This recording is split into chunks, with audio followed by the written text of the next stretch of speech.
Cerita dimulai saat kapal yang ditumpangi Vena mendadak meledak hebat 10 tahun lalu, bikin dia menangis ketakutan saat diseret paksa menjauhi tragedi maut yang melalap habis seluruh dunianya dalam semalam. Yukimaru bertarung gagah sambil berjanji bakal menyusul nanti, sementara Vena cuma bisa pasrah terombang-ambing sendirian di atas perahu skoci kecil menuju lautan luas yang penuh ketidakpastian. Waktu terus berlalu sampai akhirnya gadis malang itu terdampar dan harus hidup sebagai tawanan di Shangri-La, sebuah pulau kota hiburan eksotis yang dijaga ketat oleh benteng kastil megah. Gadis yatim piatu ini sekarang sudah mekar jadi wanita menawan, tapi dia malah dikurung di dalam istana sebagai barang dagangan yang sangat berharga. Di luar pengetahuannya, pasukan ninja rahasia mulai bergerak melintasi lautan luas demi mengejar benang merah harapan dari masa lalu yang belum sempat tuntas demi menepati sebuah janji lama. Kembali ke Shangri-La saat malam tiba. Aura liar pulau maksiat itu langsung terbangun penuh sesak dengan pria-pria hidung belang yang haus akan hiburan malam yang tampak sangat gemerlap. Di sebuah bar kotor, para pengunjung heboh sampai mulutnya belepotan makanan saat menggosipkan kabar kalau Vena baru saja dibeli oleh pria kaya eksentrik yang punya reputasi sangat mengerikan. Mendengar kabar itu, Otto langsung mendidih amarahnya sampai segera merencanakan aksi penyelamatan nekat untuk membawa lari nona mudanya dari cengkeraman maut. Sementara itu di kamarnya, Enji menyisir rambut Vena sambil menyindir sifat naifnya yang masih saja percaya kalau ksatria dari masa lalu bakal datang menyelamatkannya dari nasib buruk ini. Matanya membelalak tajam. Karena egonya tertantang, Vena bersumpah menolak pasrah di lelang dan yakin dia bisa merebut kebebasannya sendiri tanpa perlu mengharapkan bantuan dari ksatria manapun dari masa lalu. Dengan penuh percaya diri, dia memamerkan cetak biru pelariannya yang ternyata cuma sebuah gambar konyol buatan tangan memakai krayon. Tapi dia tetap menjelaskannya dengan sangat antusias dan bangga. Tapi rupanya Enji langsung membantai ide absurd itu. Dia mengingatkan kalau menyuap petugas demi melarikan diri dari pulau ini butuh tumpukan uang banyak. Di luar dugaan, wajah Vena yang tadinya sembab mendadak cerah karena mendapat ide gila untuk melakukan kejahatan instan demi modal pelariannya yang sangat mendesak dari pulau terkutuk ini. Makanya, Vena langsung mengubah statusnya dari gadis tawanan menjadi perampok elit yang berencana menjebak dan menggasak habis harta milik pria hidung belang kaya yang sudah berani membelinya dalam lelang. Dia menunjukkan senjata rahasianya berupa ramuan bius untuk melumpuhkan mangsanya, lalu berencana mencuri seluruh emas sebelum kabur lewat jalur rahasia yang sudah dia bayangkan secara matang di kepalanya. Rencana gilanya berlanjut dengan terjun dari kastil, di mana dia berhalusinasi jadi bajak laut mandiri yang berlayar bebas di bawah sinar fajar hangat. Tentu saja Enji langsung mematahkan logika bunuh diri itu, membuat Vena yang tersudut malah menari-nari seperti balet karena menolak disadarkan kembali ke dunia nyata yang sangat pahit dan kejam. Tapi sayangnya waktu bercanda sudah habis. Vena mendadak pucat saat rombongan penjemput tiba, membuatnya cuma bisa menggenggam erat kalung batu gioknya sebagai satu-satunya harapan terakhir yang dia punya. Harapan itu seketika sirna saat Enji mulai menguncir rambut Vena dan membalut tubuhnya dengan gaun pengantin mewah. Sebelum akhirnya dia dipaksa berjalan keluar menuju ruangan pertemuan di tengah kegelapan malam. Sambil menyusuri koridor, Vena teringat betapa mengerikannya lidah junior yang penuh hiasan koin, membuat wajahnya seketika sedih dan pasrah membayangkan dirinya bakal segera berakhir di tangan pria yang sangat aneh itu. Langkahnya mendadak terhenti saat menatap keluar jendela, karena ketinggian menara itu benar-benar gila sampai bikin badannya gemetar, menghancurkan bayangan konyolnya untuk nekat melompat demi bisa bebas dari sana. Karena tak mau mati konyol, Vena tiba-tiba jatuh berlutut sambil guling-guling mengeluh sakit perut yang sangat berlebihan demi bisa menunda waktu pertemuannya agar tidak diserahkan malam ini. Sayangnya sandiwara picisan itu gagal total. Para penjaga yang sudah habis kesabarannya langsung berdiri mengintimidasi dan menarik tangannya dengan sangat kasar, sampai-sampai Vena berteriak kesakitan menahan perih di lengannya. Begitu ancaman peringatan tidak digubris, sebilah pisau tajam langsung diarahkan tepat di depan wajahnya, membuat napas Vena terengah-engah karena sangat ketakutan melihat kilatan senjata yang siap mencabut nyawanya itu. Setelah serangan tiba-tiba itu, penjaga raksasa tadi langsung terlempar jatuh dan Salman sigap menghalangi serangan musuh lainnya, membuat Vena benar-benar terkejut saat melihat ada cipratan darah segar di sekitarnya. Tangisan Salman yang penuh haru seketika membuat ingatan masa kecil Vena kembali. Hingga air matanya mengalir deras karena akhirnya mengenali identitas dua pelayan setianya yang sudah lama menghilang. Lamunan haru itu langsung buyar saat Otto mendesak agar mereka segera kabur. Sementara Salman tetap waspada memantau situasi karena suara derap langkah tentara yang mulai mendekat terdengar sangat mengancam. Tapi tepat saat akan pergi, sebuah tangan menangkap kuat kaki Vena, memperlihatkan wajah manajer yang sudah bengkak terluka sambil melontarkan hinaan tajam yang membuat emosi Vena mendadak meledak panas seketika. Berita pelarian itu pun sampai ke telinga Junior yang awalnya sedang bersantai. Namun setelah mendengar kegagalan manajernya, dia langsung menonjok bantal dengan amarah meluap sebelum akhirnya terdiam dengan tatapan mengerikan. Junior berteriak mengamuk dan memerintahkan lonceng menara dibunyikan sangat keras, membuat seluruh kota seketika berubah jadi medan perburuan yang sangat berbahaya bagi kelompok pelarian Vena yang sedang berusaha bersembunyi. Celakanya, navigasi buta dari Otto malah membuat mereka terjatuh di tengah area patroli padat, memaksa mereka berdiskusi cepat sambil mandi keringat dingin karena jarak para tentara musuh sudah sangat dekat. Melihat Salman dan Otto malah sibuk membentak satu sama lain di kondisi krisis, Vena langsung melerai mereka dengan tegas, agar keributan konyol itu tidak mengundang perhatian musuh lebih banyak lagi. Walau sempat ragu melihat wajah tuannya, Vena tertegun saat Otto memberikan hormat perpisahan dan memutuskan membusungkan dada demi menjadi umpan agar majikannya itu memiliki celah untuk lari menyelamatkan diri. Tepat saat Vena kegirangan, sebuah panah nyasar mendadak mendarat dan membuatnya membeku ketakutan melihat ada bayangan misterius yang sedang mengintai pergerakan mereka dari kejauhan dengan tatapan yang sangat tajam. Rupanya para ninja wanita itu memilih untuk tidak turun tangan secara langsung dan memutuskan menyerahkan tugas pengejaran kepada rekan mereka, sementara Salman dan Otto malah kembali asyik bertengkar soal rute. Akhirnya Vena mengambil alih komando rute dengan tegas. Namun saat tentara mendadak memblokir jalan, Salman langsung berteriak menyuruhnya maju, sementara dia bersiap pasang badan demi menahan semua gelombang serangan lawan. Sementara itu di kastil, Angie harus menghadapi intimidasi kasar dari manajer yang sedang mencari dokumen rahasia. Namun dia tetap menatap tajam menantang walau Junior mulai terlihat bergerak untuk bertindak. Tepat saat situasi di kastil makin memanas, seorang pria berambut pirang mendadak muncul menahan botol dengan santai. Angie yang tadinya meringkuk ketakutan langsung terpana melihat pria itu tersenyum sinis menatap penyerangnya. Setelah pria itu menenangkan Angie, dia bergegas pergi bareng Cody yang menunggangi anjing putih. Suasana langsung pindah ke hutan gelap malam hari, di mana Vena mulai merasa sangat khawatir melihat kondisi Otto. Otto berusaha menenangkan Vena dengan bercerita pakai wajah bangga soal kehebatan Salman di masa lalu. Mendengar itu, Vena melebarkan mata karena terkejut, sementara Otto terus tersenyum yakin di tengah kegelapan hutan tersebut. Ternyata Salman malah menangis memohon ampun di depan penjaga. Vena pun berhenti mendadak karena merasa ada ninja bertopeng yang sedang mengintai mereka dari balik kegelapan hutan itu secara diam-diam. Otto langsung meneteskan keringat dingin gugup saat Vena merubah suasana jadi tegang dengan pertanyaannya. Akibatnya, Otto pun memaksa mereka terus berlari meski Vena sempat berteriak kesal karena sudah merasa sangat lelah. Tiba-tiba tubuh mereka membeku menyadari ancaman bahaya ketika penjahat membekap mulut Vena. Otto yang tak berdaya akhirnya cuma bisa pasrah diinjak, sementara para penculik itu tertawa kejam melihat mangsa mereka sudah tertangkap. Dengan mata pedang mengancam leher, air mata mulai membasahi pipi Vena yang pucat. Para penculik mulai berdiskusi soal niat buruk mereka setelah sadar kalau gadis berambut putih ini punya nilai jual sangat tinggi. Sambil menangis, Vena memejamkan mata untuk berdoa. Dia memanggil nama pahlawan masa kecilnya, berharap keajaiban datang menyelamatkannya dari cengkeraman maut para bandit hutan yang mulai bertindak keji tersebut. Setelah melihat wajah pucat penjahat yang ketakutan, Vena kini berdiri diangin-anginkan malam sendirian. Begitu membuka mata dengan takjub, dia menyadari kalau semua musuhnya sudah tumbang berserakan di tanah dalam sekejap saja. Tiba-tiba terlihat sepasang kaki pahlawan muncul di antara mayat para bandit tersebut. Dari balik tatapan tajam topeng merah, cahaya bulan menerangi wajah sosok yang kini berdiri berhadapan dengan Vena di tengah kegelapan. Sambil menatap canggung pada penyelamatnya, Vena melihat Otto masih terbaring pingsan dengan damai.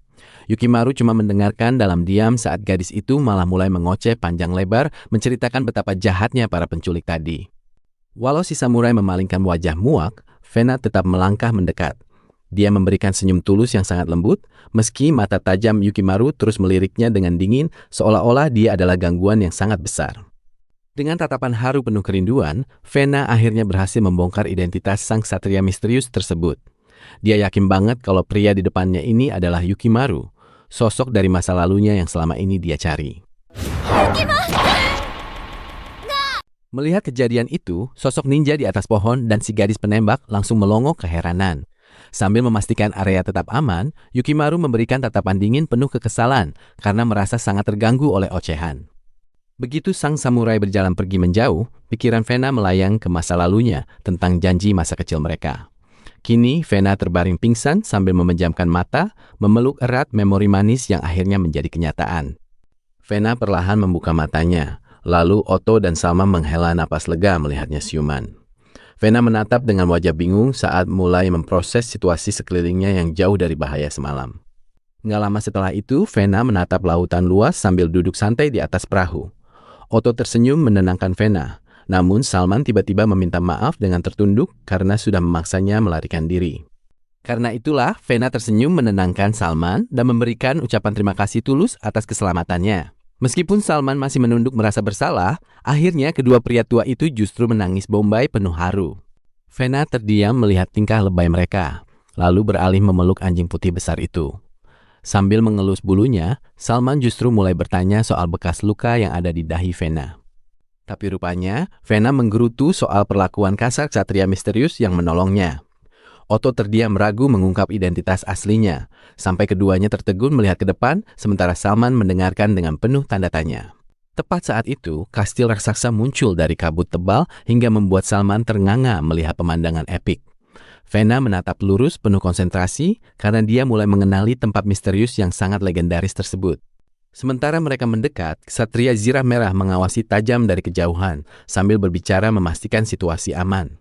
Begitu perahu bersiap memasuki gua rahasia, air bercahaya menyambut mereka masuk ke dalam jantung pulau. Pikiran Otto melayang ke masa lalunya saat mendayung perlahan. Di tengah kekaguman Fena, ingatan Otto soal sorot mata tajam ksatria di medan perang mendadak bangkit kembali dengan sangat jelas. Akibatnya, kelompok itu menunggu di ruang tatami yang tenang sampai seorang kakek tua muncul mendadak. Otto langsung menunduk penuh hormat saat sang kakek duduk bersiap bicara serius kepada mereka semua. Tanpa disangka, kakek itu memuji kecantikan sang putri muda sebelum mengenalkan diri sebagai Yukihisa Sanada. Fena membalas salam dengan canggung, sementara Otto turut mengenalkan dirinya secara resmi di hadapan pemimpin tersebut. Tapi rupanya, Fena memotong perdebatan komedi konyol dan menatap tajam menuntut sebuah penjelasan logis.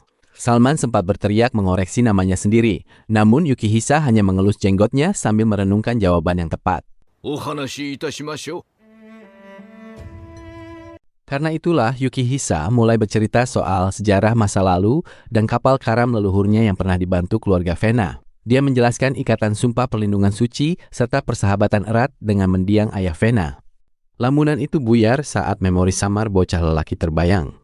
Yukihisa langsung menyodorkan kristal itu ke tatami sambil mengulang kembali pesan rahasia yang dulu dititipkan oleh ayah kandung Fena kepadanya. Ternyata Yukihisa mengakui bahwa para tetua gagal memecahkan rahasia batu itu. Fena pun menyimak dengan tegang saat melihat detail balok kristal transparan yang bersinar terang tepat di depannya sekarang. Setelah momen itu, kakek tersebut terus mendesak demi memancing ingatan terpendam Fena yang masih samar. Meski Yukihisa menatap yakin, Fena hanya membolak-balik benda transparan itu dengan tatapan kosong tanpa petunjuk. Fena benar-benar frustrasi memikirkan batu itu sampai kepalanya mau pecah, tapi akhirnya dia malah tertidur pulas di pemandian sampai fajar menyingsing tanpa membuahkan hasil apapun. Begitu terbangun, Fena memutuskan buat jalan-jalan santai keliling pulau. Tapi tiba-tiba, Karin melompat mengagetkan dan langsung mengajak gadis itu buat melihat-lihat semua fasilitas rahasia di sana. Bukannya mendengarkan penjelasan Karin yang panjang lebar, perhatian Fena malah teralih sampai dia menyelinap ke jendela buat mengintip Makaba yang terlihat sedang serius merakit busur kayu. Fena langsung melongo takjub melihat deretan busur itu, tapi Karin langsung menyela dan bilang kalau senjata itu butuh keahlian khusus buat menarik senarnya yang sangat kuat. Setelah melihat aksi memanah tadi, Shita menawarkan busurnya pada Fena. Tapi saat gadis itu mencoba menarik napas dan melepaskan anak panah, bidikannya malah melesat jauh sekali. Hampir saja Fena menyerah karena payah, tapi Shitan mendadak memandu tangannya dan memberi instruksi misterius agar mata biru milik gadis itu bisa fokus sepenuhnya ke sasaran. Keberhasilan itu bikin Fena tertawa geli sampai memperagakan gaya konyol.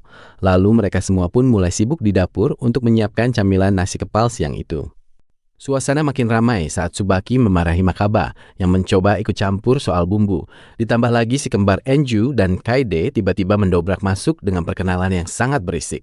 Untungnya keributan si kembar langsung terhenti setelah Karin menginjak mereka tanpa ampun. Sementara Vena cuma bisa tersenyum kagum sambil memamerkan nasi bentuk hati buatannya yang lezat. Kekacauan lempar-lemparan makanan akhirnya pecah. Tapi Vena malah celinguka mencari keberadaan Yukimaru sampai hari berganti jadi malam yang sunyi di bawah pengawasan burung-burung liar di luar sana. Vena langsung melompat girang saat melihat Yukimaru muncul. Dia pun tanpa henti terus menggoda perubahan fisik kawan lamanya yang kini terlihat makin gagah berani. Sambil mengelus kepalanya yang kena ketuk, Vena mencoba berterima kasih dengan tulus. Namun, Yukimaru justru membuang muka dan menolak mentah-mentah anggapan kalau dia sudah datang untuk menyelamatkannya. Tanpa basa-basi, pria itu langsung menyinggung soal batu kristal misterius itu lagi. Dia menegaskan betapa beratnya tanggung jawab yang kini dipikul Vena sebagai satu-satunya pemegang kunci rahasia. Yukimaru curiga kalau pelarian tragis mendiang ayahnya dulu punya hubungan erat dengan takdir Vena. Tapi gadis itu hanya bisa tertunduk lesu karena ingatannya masih gelap tanpa petunjuk. Vena yang tadinya tersentak mendengar penolakan dingin itu langsung menggenggam erat batu kristalnya. Dia memantapkan hati sambil menghunus pedang sebagai tanda kalau dia sudah siap menghadapi takdirnya sendiri. Sambil membawa tekad baru, dia menemui Master Sanada yang sedang bermeditasi tenang dan langsung memamerkan potongan rambut pendeknya sebagai bukti kalau dia sudah benar-benar siap untuk berangkat berjuang. Pikiran Vena melayang ke masa lalunya saat menceritakan ingatan kelam tentang ayahnya yang tewas terbakar. Wajahnya yang sempat sedih pun perlahan berubah tegar demi menuntaskan misi yang sempat tertunda. Vena-sama, Makanya Vena nggak perlu takut sendirian, karena Yukimaru dan sekelompok ninja elitnya mendadak muncul untuk memberikan sumpah setia sebagai pasukan pelindung khusus yang akan mengawal keselamatannya. Tak cukup sampai di situ, Master Sanada juga menyiapkan kapal selam baja raksasa yang sangat canggih. Bikin Vena cuma bisa terbelalak kagum melihat mahakarya hebat yang membelah lautan itu. Sebelum benar-benar berangkat, suasana jadi haru sekaligus kocak waktu Vena dipeluk Salman dan si kakek Baplang yang menangis lebay karena nggak tega melepas majikannya pergi jauh dari zona nyaman. Begitu kapal mulai berlayar, Vena mencoba mengembalikan pedang kepada Yukimaru di dek. Tapi pemuda berwajah datar itu malah menyuruhnya tetap menyimpannya saja demi alasan keamanan selama berada di perjalanan. Pujian mendadak Yukimaru soal rambut barunya sukses bikin Vena terpaku, syok dengan wajah memerah karena nggak menyangka cowok sedingin itu bisa bersikap semanis itu padanya. Makanya kapal mereka pun melaju membelah ombak dengan tenang. Sementara Vena menatap horizon laut biru sambil menyadari kalau petualangan yang sesungguhnya baru saja resmi dimulai bagi mereka semua. Tepat setelah itu, sekelompok sosok misterius mulai mengawasi gerak-gerik Vena dengan sangat serius. Seekor merpati putih dikirim terbang melintasi lautan luas untuk membawa pesan rahasia yang mengancam keselamatan sang putri. Tak lama kemudian, Abel Bluefield menerima laporan itu di mejanya, sambil menyusun rencana jahat yang licik. Begitu merpati mendarat di jendela, dia langsung menyeringai sinis, seolah mangsanya sudah masuk perangkap. Pikiran Vena melayang ke masa lalunya, saat ia akhirnya merasa bebas sambil menyusuri pantai yang tenang. Dia tersenyum lembut karena merasa aman, apalagi ada sosok Yukimaru yang selalu siaga menjaganya. Vena teringat ketangguhan kru elitnya saat melawan musuh. Kelincahan si kembar dan bidikan Karin membuatnya sangat tenang untuk terus melangkah maju tanpa ada rasa takut. Lamunan itu buyar saat Abel mendatangi markas O'Malley untuk menawarkan kontrak perburuan bernilai fantastis. Dia menyeringai mengejek di depan para bajak laut berambut merah itu demi memuluskan rencana penangkapan Vena. Awalnya O'Malley terlihat sangat ragu, tapi omongan diplomatis Abel berhasil membuatnya luluh. Akhirnya kesepakatan maut tercapai, ditandai senyum sinis kemenangan yang membuat suasana markas mereka jadi sangat mencekam dan mengerikan. Sementara itu, di dalam kapal selam yang sempit, Vena dan Karin malah asyik berdebat soal nama kapal. Meski situasinya genting, mereka tetap saja santai mengobrol tidak penting sambil melangkah menyusuri lorong. Rapat serius itu seketika berantakan gara-gara Karin malah asyik pamer kecantikannya sendiri. Tsubaki yang jengkel akhirnya membentak keras agar semua orang kembali fokus pada rencana perjalanan mereka yang sangat krusial. Dampaknya, nyali Vena langsung ciut begitu tahu kota Barbaral ternyata sarang para pembunuh sadis. Wajah polosnya berubah pucat pasi, membayangkan kengerian yang bakal ia hadapi bersama kru elitnya sebentar lagi. Yukimaru langsung mengamuk frustrasi karena kalah undian menjaga kapal sendirian. Wajah garangnya berubah jadi melas saat melihat teman-temannya pergi meninggalkan dirinya dengan perasaan yang sangat kesal, sekaligus merasa sangat apes. Mengabaikan ratapan Yukimaru yang menjedukkan kepalanya ke meja, sisa rombongan akhirnya tiba di pelabuhan. Mereka sangat antusias melihat daratan luas, tanpa menyadari bahwa bahaya besar sudah menunggu mereka di depan mata. Mengabaikan kengerian kota tersebut, Vena justru berjalan dengan antusias menjelajahi setiap sudut pasar. Dia sibuk mencoba berbagai topi warna-warni, berpose ceria memakai bandana lucu, lalu tertawa riang karena merasa sangat puas dengan pakaian barunya. Sementara itu, Yukimaru yang apes harus menyikat dek kapal sendirian, sambil terus mengomel nggak jelas pada anjingnya. Saking asiknya berfilsafat dan ngelantur sendiri, dia malah terpeleset lalu jatuh tersungkur di atas dek. Begitu selesai bersulang menikmati makanan lezat, langkah Vena tiba-tiba terhenti di depan sebuah toko antik. Dia tak sengaja melihat kristal ungu yang sangat familiar, lalu mulai memegang dan mengamati benda misterius itu secara serius. Vena mencoba bertanya dengan sopan soal asal-usul kristal itu, tapi si penjual malah terus bersikap ngotot. Gadis itu kaget melihat harga selangit yang dipasang, apalagi si pria tua malah menatapnya dengan pandangan mesum. Kondisi Vena yang kebingungan dan tidak nyaman memancing amarah Enju hingga dia langsung mencengkeram erat kerah baju si penjual. Namun, sedetik kemudian dia justru menunjukkan senyum licik karena sudah memikirkan sebuah rencana yang jenius. Penjual yang awalnya melongo, heran, langsung berubah memohon dengan rakus saat Enju menawarkan sebuah korek api modern. Alhasil, mereka sukses mendapatkan kristal berharga itu dan langsung berpose riang merayakan kemenangan diplomasi cerdik mereka. Setelah menuntut permintaan maaf, si penjual akhirnya menjelaskan kalau batu itu berasal dari Jerman. Sambil terus mengusap permukaan kristal tersebut, Vena langsung berdiri penuh antusiasme karena petunjuk penting ayahnya kini sudah mulai terungkap. Meski si kembar sempat skeptis dan mencoba membantah, Vena tetap teguh pada pendiriannya. Dia pun mulai memuji mereka dengan akting yang sangat berlebihan sampai membuat wajah Enju melongo tersanjung karena merasa dirinya sangat tampan. Taktik pujian itu berhasil membuat Enju dan Kaede tertawa bahagia bak orang bodoh. Sambil tersenyum penuh kemenangan, Vena pun mengajak mereka pergi tanpa menyadari kalau maut sudah mengintai dari balik bayangan gang sempit. Tiba-tiba langkah mereka terhenti tajam oleh kepungan gerombolan O'Malley yang menunjukkan senyum penuh kelicikan. Vena langsung menunjukkan wajah ketakutan, sementara si kembar dengan sigap segera pasang kuda-kuda untuk melindungi kapten mereka dari serangan. Di sisi lain, Makaba baru saja tiba di kapal dengan membawa belanjaan, sementara Shion menjelaskan situasi dengan sangat santai. Namun, hal itu justru memicu tatapan panik Yukimaru yang langsung melompat dan berlari kesetanan mencari Vena. Sambil mengabaikan tatapan bingung teman-temannya, Yukimaru melompat cepat babayangan menuju lokasi kejadian. Sementara itu, pertarungan di gang semakin sengit, di mana Kaede terus dipaksa menghindar dari serangan brutal musuh yang datang secara membabi buta. Pertahanan si kembar akhirnya mulai goyah, hingga mereka harus melindungi Vena dengan tubuh mereka sendiri. Vena pun terpojok gemetar ketakutan, sementara O'Malley tertawa merendahkan seolah-olah kemenangan besar sudah berada tepat di depan matanya. Bak dewa kematian, Yukimaru meratakan barisan musuh dengan tebasan memutar yang mematikan dalam hitungan detik. Setelah menyarungkan pedangnya dengan tenang, dia kembali berdiri tegak sebagai pelindung sejati Vena yang kini bersembunyi di balik punggungnya. Yukimaru langsung ambil posisi buat menghadang para pengejar dan menyuruh Vena mundur segera. Dia menatap penuh ancaman ke arah musuh, siap jadi pertahanan lapis pertama yang mustahil untuk ditembus siapapun. Giliran si kembar ninja yang melesat menerjang maju. Mereka dengan lincah menghindari hantaman gada musuh. Setelah menjatuhkan bajak laut wanita itu, keduanya pamer aksi akrobatik yang lincah untuk mengacaukan barisan. Yukimaru langsung berbalik arah lari sambil menggenggam tangan Vena dengan sangat erat. Tapi pas lagi menyusuri gang sempit, Vena mendadak terkejut karena menyadari kalau genggaman tangan pelindungnya itu ternyata sudah berdarah. Ingatan masa lalu bangkit saat Vena memanggil nama Yukimaru sebelum nekat terjun bebas. Beruntung, dia langsung ditangkap dengan sangat aman oleh sang pelindung di udara. Tanpa disadari, seorang penembak jitu sudah membidik dari jauh dan membuat darah segar memercik dari bahu Yukimaru.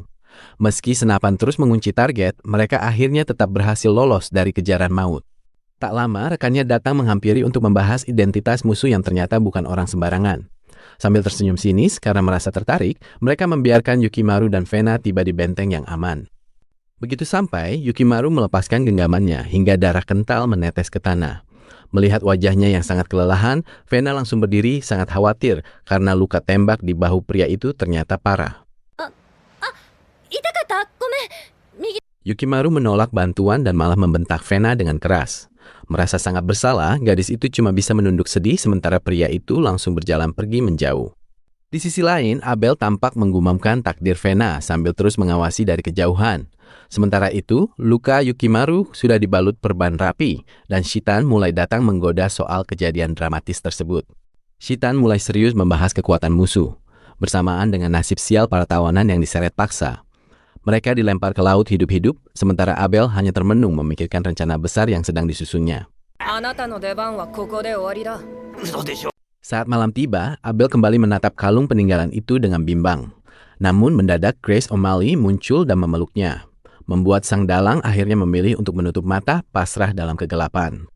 Begitu Abel pasrah dalam pelukan wanita itu, penglihatan kita beralih pada sosok Fena yang terlihat melayang sendirian di ruang hampa sampai tubuhnya pecah berkeping-keping menjadi butiran cahaya. Fena langsung tersentak bangun dari tidurnya dengan napas terengah karena mimpi buruk itu. Tapi senyumnya kembali merekah saat melihat teman-temannya sudah menunggu di depan pintu kamarnya. Kapal terus membelah lautan sementara para kru sibuk melatih kemampuan bertarung mereka di bawah guyuran salju. Membuat Fena sadar kalau dirinya masih sangat lemah dibanding rekan-rekannya. Tsubaki mendadak emosi gara-gara si kembar asal menebak tujuan perjalanan mereka. Sampai akhirnya mereka semua sepakat buat menunggu konfirmasi langsung dari Fena soal rute pelayarannya. Saat Yukimaru sedang sibuk mengoreksi letak tujuan di peta dunia, Fena datang mendekat sambil tersenyum tulus buat berterima kasih melihat lengan ksatria itu yang masih terbalut perban. Bukannya mendapat balasan hangat, Yukimaru justru melirik ketus dan melontarkan kata-kata pedas yang bikin mata Fena langsung berkaca-kaca karena merasa niat baiknya baru saja diinjak-injak begitu saja. Fena yang sudah nggak tahan akhirnya membalas berteriak tepat di depan wajah Yukimaru, sampai keduanya terlibat adu dahi yang sangat sengit karena tidak ada satupun yang mau mengalah. Shitan sengaja memblokir jalan untuk menggoda Yukimaru. Tapi dia justru mendapat tepisan kasar dari kawannya yang terlihat sudah sangat emosi gara-gara perdebatan sengit dengan Fena di koridor kapal. Sementara itu, Fena cuma bisa meringkuk sendirian sambil memeluk lututnya, sampai Shitan datang menghampiri dengan tatapan penuh empati untuk menenangkan perasaan sang putri yang sedang hancur lebur. Shitan mencoba menasihati dengan suara lembut, tapi raut wajah Fena mendadak berubah sangat serius, dan langsung meminta bantuan pria itu untuk melatihnya bertarung agar dia bisa menjadi lebih kuat. Fena yang berniat mencari jalan pintas justru kena semprot Karin, sampai gadis malang itu cuma bisa lemas berkeringat melihat sang pakar senjata api melotot marah untuk melindungi senapan kesayangannya. Harapan Fena buat jadi kuat secara instan benar-benar hancur lebur saat dia dipaksa mendengarkan ceramah teori senjata dari Karin yang sangat membosankan dan benar-benar melelahkan bagi mentalnya. Belum menyerah, Fena menghampiri Tsubaki yang lagi asing mencicipi kuah sup. Tapi suasana mendadak canggung saat ucapan polos sang putri justru terdengar seperti ejekan yang merendahkan kemampuan memasak ksatria itu. Amarah Tsubaki langsung meledak saat Shitan tiba-tiba ikut mengkritik rasa supnya. Membuat pria manis ini benar-benar kehilangan kesabaran gara-gara terus dihina oleh rekan-rekannya sendiri dalam waktu bersamaan. Setelah diusir dari dapur, Fena menatap bintang dengan wajah merana karena gagal total, sampai Shitan kembali datang bersandar di pagar kapal untuk menawarkan bantuan latihan yang jauh lebih serius. Shitan tersenyum pias dan mulai membongkar masa lalunya yang kelam di hadapan Fena, mengakui kalau dirinya sebenarnya tidak sehebat kelihatannya, agar sang putri tidak merasa sendirian dalam menghadapi kegagalan. Fena membalas kejujuran Shitan dengan melamun menatap malam, memantapkan tekadnya buat berlatih lebih keras lagi. Begitu Shitan berjalan pergi meninggalkannya, Fena menunjukkan ekspresi penuh semangat dengan senyum lebar berbinar, tanda dia siap tempur. Akibatnya, saat sedang berjalan di lorong kapal, Fena malah berpapasan dengan Yukimaru yang sedang fokus bekerja serius. Karena salah tingkah, Fena tertawa riang canggung sambil terus memuji Shitan, bikin Yukimaru menunjukkan ekspresi agak jengkel. Tanpa disangka, begitu fajar menyinari kapal, Fena langsung semangat bangun pagi meski ada tetesan keringat komik di dahinya. Dia buru-buru bersiap latihan pedang demi membuktikan omongannya semalam bukan cuma sekedar bualan belaka. Dampaknya, Vena gagal total mengikuti instruksi dasar pedang, bahkan sampai bergulat di lantai. Karin langsung meledak marah dengan rambut acak-acakan saat senapannya meletus nggak sengaja gara-gara kecerobohan murid barunya itu. Tapi ternyata, meski Shitan tersenyum santai menonton Vena menyeret tubuh kelelahan masuk ke kamar, ada kejutan manis menanti. Bukannya kena sasaran bidik senapan, Vena justru terkejut melihat makanan onigiri yang sudah tersaji diam-diam. Karena itulah, sambil makan dalam diam, Vena baru sadar kalau Yukimaru pelakunya tepat saat kapal tiba di lembah pengrajin batu. Pemandangan kincir angin merah menyambut mereka sebelum akhirnya rombongan tersebut masuk ke bengkel. Di sisi lain, pengrajin di sana mulai menjelaskan kebingungan teknik soal kristal tersebut, bikin Vena menunjukkan ekspresi wajah kecewa. Tapi mendadak muncul wanita cantik bernama Alia yang langsung tersenyum ramah mendekat menawarkan bantuannya. Makanya dengan tatapan tajam cerdas, Alia mulai mengamati batu itu saksama dan menjelaskan tujuan misteri di dalamnya. Yukimaru yang terkesan langsung memberikan senyum tipis, yakin kalau wanita asing ini benar-benar bisa diandalkan. Tapi rupanya setelah Alia memberikan senyum manis misterius, mereka langsung melakukan jabat tangan aliansi. Vena cuma bisa memberikan senyum canggung menahan rasa minder, sementara Yukimaru dengan tulus berterima kasih hormat atas kesediaannya. Tepat saat itu, Alia memandu jalan ke depan sambil asik berbincang mendaki bukit bersama Yukimaru. Sementara Vena yang tenaganya sudah terkuras habis cuma bisa menyusul dengan nafas terengah-engah jauh di belakang mereka. Begitu sampai di puncak, tangan Yukimaru refleks merapikan rambut Arya yang berantakan. Pemandangan itu sukses bikin Vena membeku dengan wajah canggung karena merasa kehadirannya cuma jadi pengganggu di sana.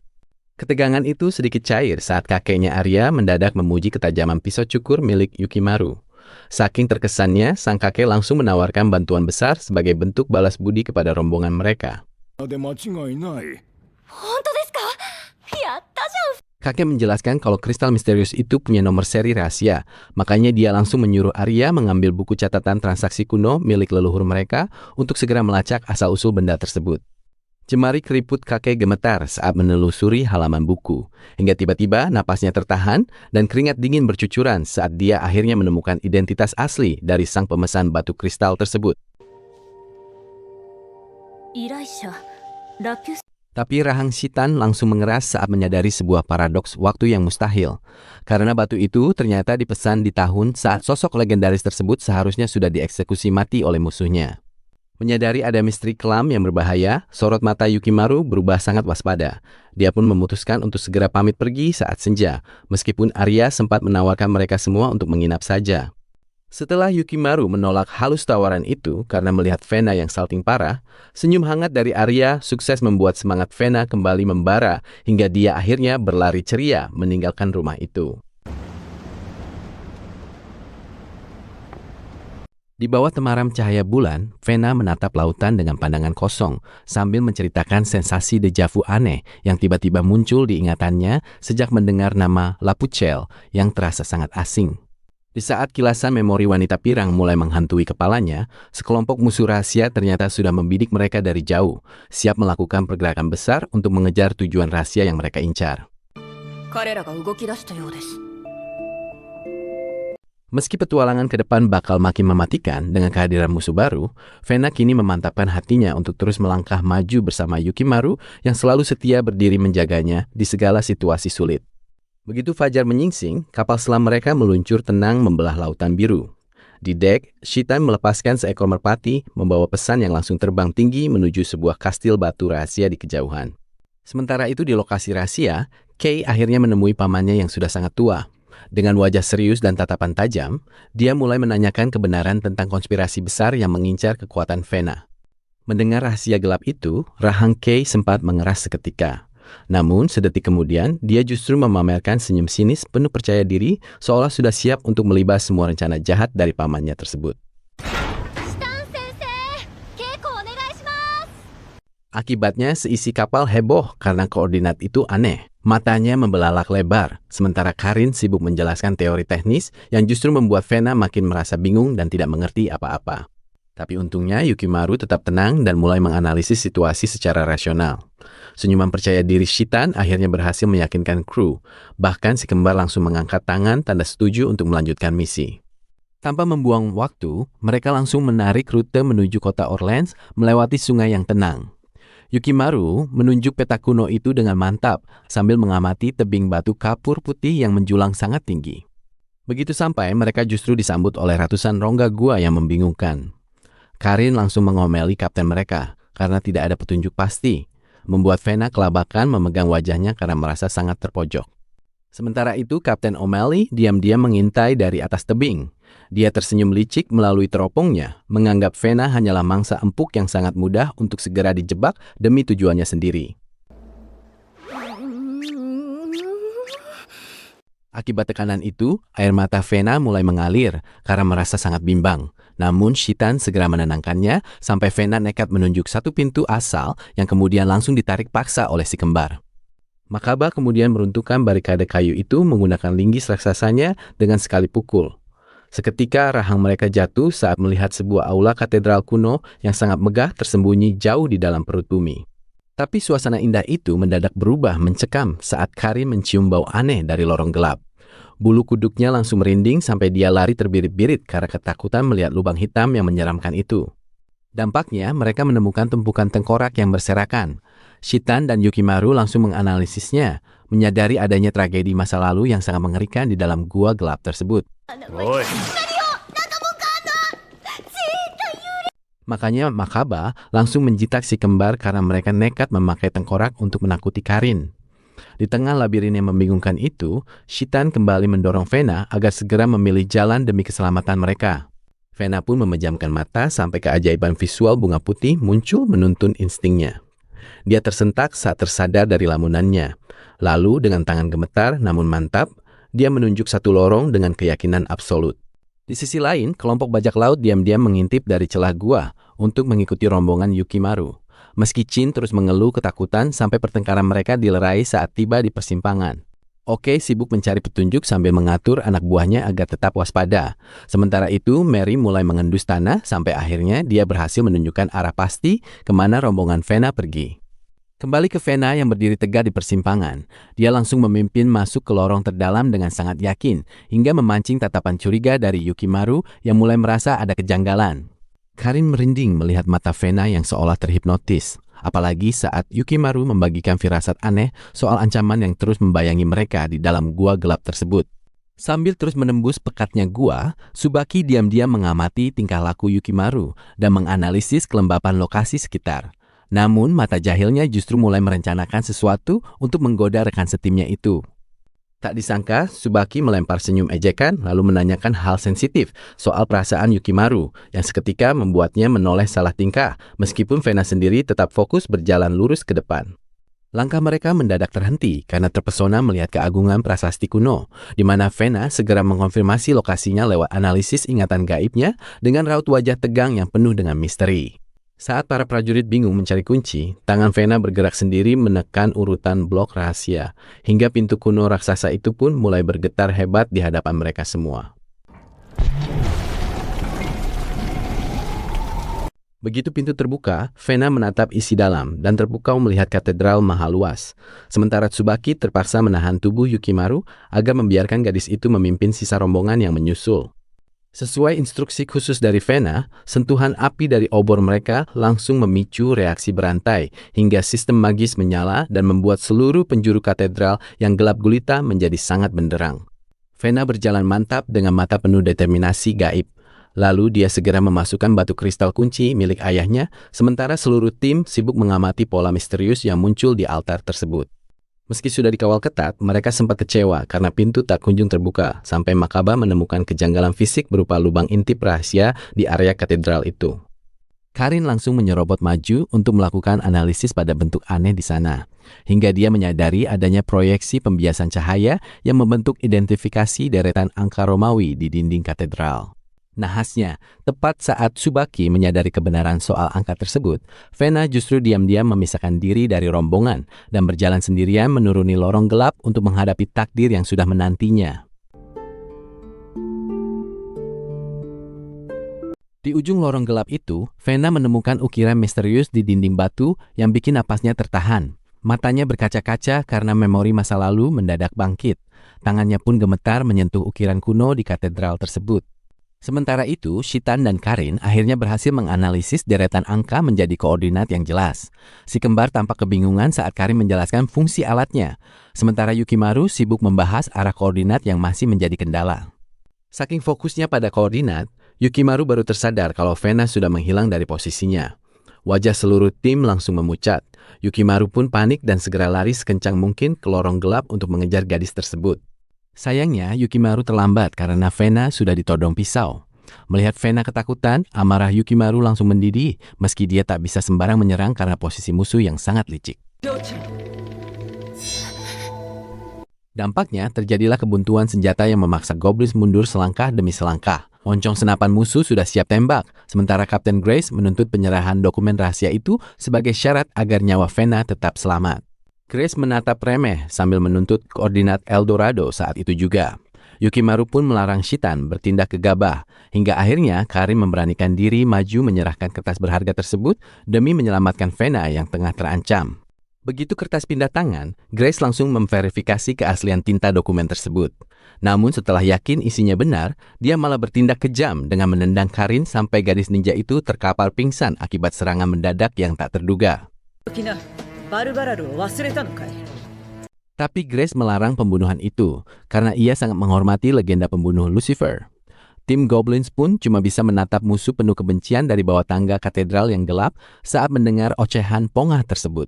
Usai menceritakan legenda itu, Grace memberikan senyum penghormatan sementara anak buahnya meletuskan tembakan peringatan.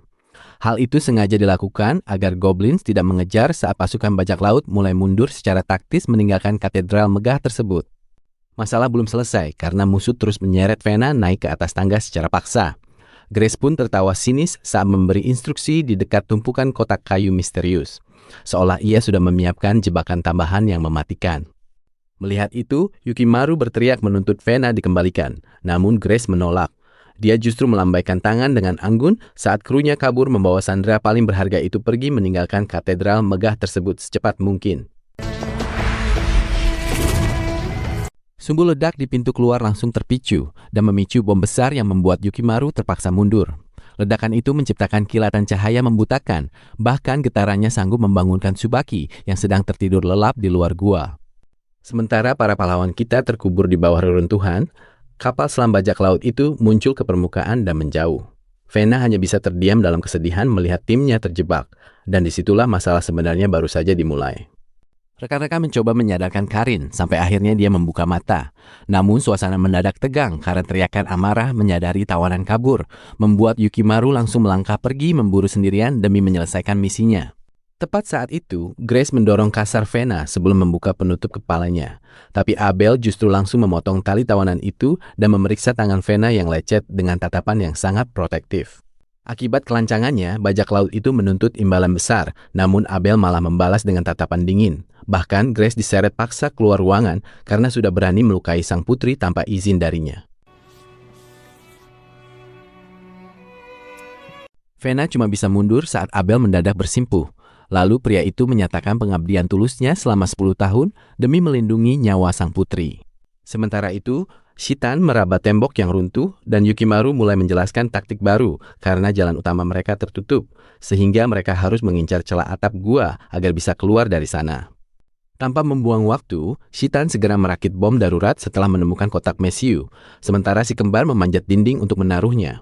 Lalu pemuda berambut ungu itu menyiapkan panah api sebagai pemicu ledakan. Dampaknya, air bah langsung menyapu seluruh kelompok setelah ledakan itu meruntuhkan tebing. Tapi untungnya sebuah kapal selam baja muncul untuk mengevakuasi mereka, lalu berlayar menjauh mengejar kapal layar perang biru. Di sisi lain, Fena disuguhi teh hangat sambil mendengarkan Abel membongkar cerita masa lalu mendiang ibunya. Hal itu membuat gadis pirang tersebut mendadak kaku karena rahasia besar yang baru diketahuinya. Wajah Abel mendadak mengeras saat Fena mengaku tidak tahu apa-apa. Lalu dia memperingatkan bahwa kelompok Goblin sebenarnya adalah ancaman iblis yang sangat haus darah. Pria pirang itu terus menatap intens sambil membedah sejarah kelam klan Ksatria Goblin sebagai iblis haus darah, membuat Fena mulai termakan manipulasi hingga mentalnya terasa makin tertekan oleh profil wajah yang tajam tersebut. Gadis itu langsung pucat pasi mendengarnya. Sementara di kapal selam, Yukimaru sudah memegang katananya dengan emosi. tapi langkahnya langsung dihadang oleh Shitan sampai memicu protes keras dari si kembar. 座標あるいは地図を手に入れ次第祈祷せよ。 Akibat perintah mutlak itu, Yukimaru cuma bisa menatap tajam saat Shitan mulai menceritakan sejarah misi rahasia mereka, yang anehnya sangat sinkron dengan penjelasan serius yang sedang diberikan oleh Abel. Rupanya semua ini demi menemukan pedang legendaris Kusanagi, yang cahayanya bisa mengungkap lokasi misterius yang selama ini dicari oleh Kekaisaran dengan sangat terobsesi. Abel kembali membahas soal penguasa Eden hingga membuat Vena menatap kosong dengan perasaan hancur. Sementara siluet kapal selam terus melaju membawa kru yang sedang mengalami perpecahan batin yang hebat. Situasi makin panas saat Shitan mengungkap kebenaran soal kematian ayah Vena, membuat Karin terkejut menyadari bahwa tragedi kapal hancur di masa lalu ternyata hanyalah bagian dari misi pencarian mereka. Mendengar kabar duka itu, wajah Shitan tampak murung. Tapi Vena yang sedang cemas justru berusaha sekuat tenaga membela Yukimaru dan menolak percaya kalau dirinya hanya dimanfaatkan demi kepentingan misi. Tekanan verbal Abel bikin mental Vena runtuh seketika. Senyum mengejek itu seolah memastikan kalau dia memang sudah dibuang oleh teman-temannya sejak lama. Di sisi lain, si kembar yang marah besar terus mendesak Shitan agar mereka bisa menyelamatkan Vena. Bahkan Karin sampai memohon dengan wajah panik karena tidak tega membiarkan rekannya ditawan. Tapi perdebatan mereka terhenti saat Shitan berbisik serius soal kemunculan armada kapal milik Kei. Pemandangan itu seketika membuat Karin ketakutan setengah mati, sementara Yukimaru hanya bisa tertegun melihat ancamannya. Walaupun Shitan memberikan tatapan tajam dan memperingatkan soal status buronan, Yukimaru yang awalnya tertunduk bimbang tiba-tiba mengangkat kepalanya dan mulai berjalan nekat dengan tekad yang tidak bisa diganggu-gugat. Karin makin histeris mencoba menghentikan langkah nekat Yukimaru, tapi pria itu justru mencabut belatinya dengan wajah yang sudah sangat mantap menghadapi maut. Dampaknya, Yukimaru sama sekali tidak gentar, meski ujung pedang sudah menempel di lehernya. Matanya justru berkilat, penuh tekad karena bayangan Vena yang terjebak di tengah api terus menghantui jiwanya. Menyadari kalau sahabatnya itu sudah siap mati, Shitan akhirnya menurunkan senjatanya dan membiarkan Yukimaru pergi menggunakan perahu kecil untuk menembus kegelapan malam demi menjemput gadis yang sangat ingin dia lindungi. Sesaat setelah Shitan berbalik dengan wajah murung, perahu itu terus melaju membelah lautan, sementara Vena hanya bisa menatap sayu ke arah jendela tanpa tahu ada nyawa yang sedang dipertaruhkan. Ternyata Vena diperlakukan sangat baik oleh Cody sampai matanya membelalak saat pintu dibuka. Bahkan ia sempat memohon agar pelayannya itu tidak pergi karena merasa sangat nyaman dilayani dengan sangat istimewa. Sementara itu, Abel terlihat menggenggam bandul biru di ruangan gelap dengan senyum tipis yang penuh rahasia. Sedangkan di sisi lain, Vena masih berusaha menahan Cody agar tetap menemaninya di dalam kamar. Di sisi lain, suasana kapal bajak laut mendadak panas saat anak buah Grace menunjukkan sebuah bandul hijau, membuat mata sang kapten melotot kaget karena menyadari saingan beratnya sedang berada di perairan sama. Cody mulai bercerita dengan sopan soal masa lalunya yang kelam sebagai budak, membuat Vena tersentak dengan napas tertahan mendengar derita pedih yang pernah dialami sang penyelamat sebelum akhirnya bisa dihargai sekarang. Pikiran Cody mendadak dingin saat memberikan kesimpulan pahit tentang nasib dunia. Sebuah pernyataan untuk meruntuhkan pertahanan mental Vena sebelum bahaya besar yang asli benar-benar tiba menghampiri mereka. Karena itulah, suasana tenang tadi langsung hancur saat Grace mendobrak pintu dengan aura mencekam. Tapi tanpa disangka, Cody justru berdiri paling depan menghadapi sang musuh tanpa ada rasa gentar sedikit pun. Sialnya, keberanian Cody cuma berbalas bogem mentah sampai tubuhnya terlempar kuat ke belakang, membuat Vena yang badannya membeku, kini harus melihat bandul di depan matanya terancam oleh keganasan sang bajak laut. Dampaknya, Vena cuma bisa menjerit dengan air mata tumpah saat Grace memberikan tekanan mental brutal demi mencari informasi, padahal gadis malang itu benar-benar tidak tahu apa-apa soal motif tersembunyi yang direncanakan Abel. Tepat saat Grace menyeret paksa Vena keluar ke tengah badai yang mengamuk, langkahnya mendadak terhenti karena Abel sudah menghadang di geladak sambil menodongkan pistol mautnya tepat ke arah kepala sang kapten. Abel malah tertawa remeh menghadapi ancaman itu. Ketenangan dinginnya sukses meruntuhkan arogansi Grace yang baru sadar kalau sandera di tangannya tak bisa dijadikan tameng untuk menghentikan tembakan presisi maut sang penguasa. Setelah momen menegangkan itu, Vena terengah lega saat jatuh dalam pelukan hangat Abel. Padahal wajah tenang sang penyelamat diam-diam memancarkan tatapan sinis penuh kebencian yang langsung ditujukan kepada Grace yang kalah. Akibatnya, Grace yang dongkol karena kelemahannya terbongkar, terpaksa menarik mundur pasukannya. Namun, keputusan itu malah memicu rasa kecewa dan keluhan dari para awak kapal yang merasa terjebak dalam situasi yang merugikan. Hinaan para kru membuat ego Grace terbakar, hingga dia nekat mendeklarasikan perang berdarah, walau sebenarnya seluruh awak kapal mulai meragukan perintah gila dari sang kapten yang haus akan pembalasan. Di sisi lain, suasana kamar Abel kembali hening saat dia mulai mempelajari peta kuno dan menoleh sedih ke arah sebuah lukisan wanita anggun yang membuat Vena hanya bisa duduk terpaku hening. Akhirnya, rahasia besar itu terungkap saat Abel membongkar kenyataan bahwa sosok di lukisan tadi adalah Helena, ibu kandung Vena yang menjadi kunci utama dari segala pengejaran dan misteri sejarah selama ini. Tepat setelah Abel menyingkap asal-usul sejati hubungan mereka pada Vena, kapal selam tim ninja melaju membelah ombak di tengah malam. Makaba bersiaga di bawah sementara Karin sibuk mengukir kayu dengan tenang.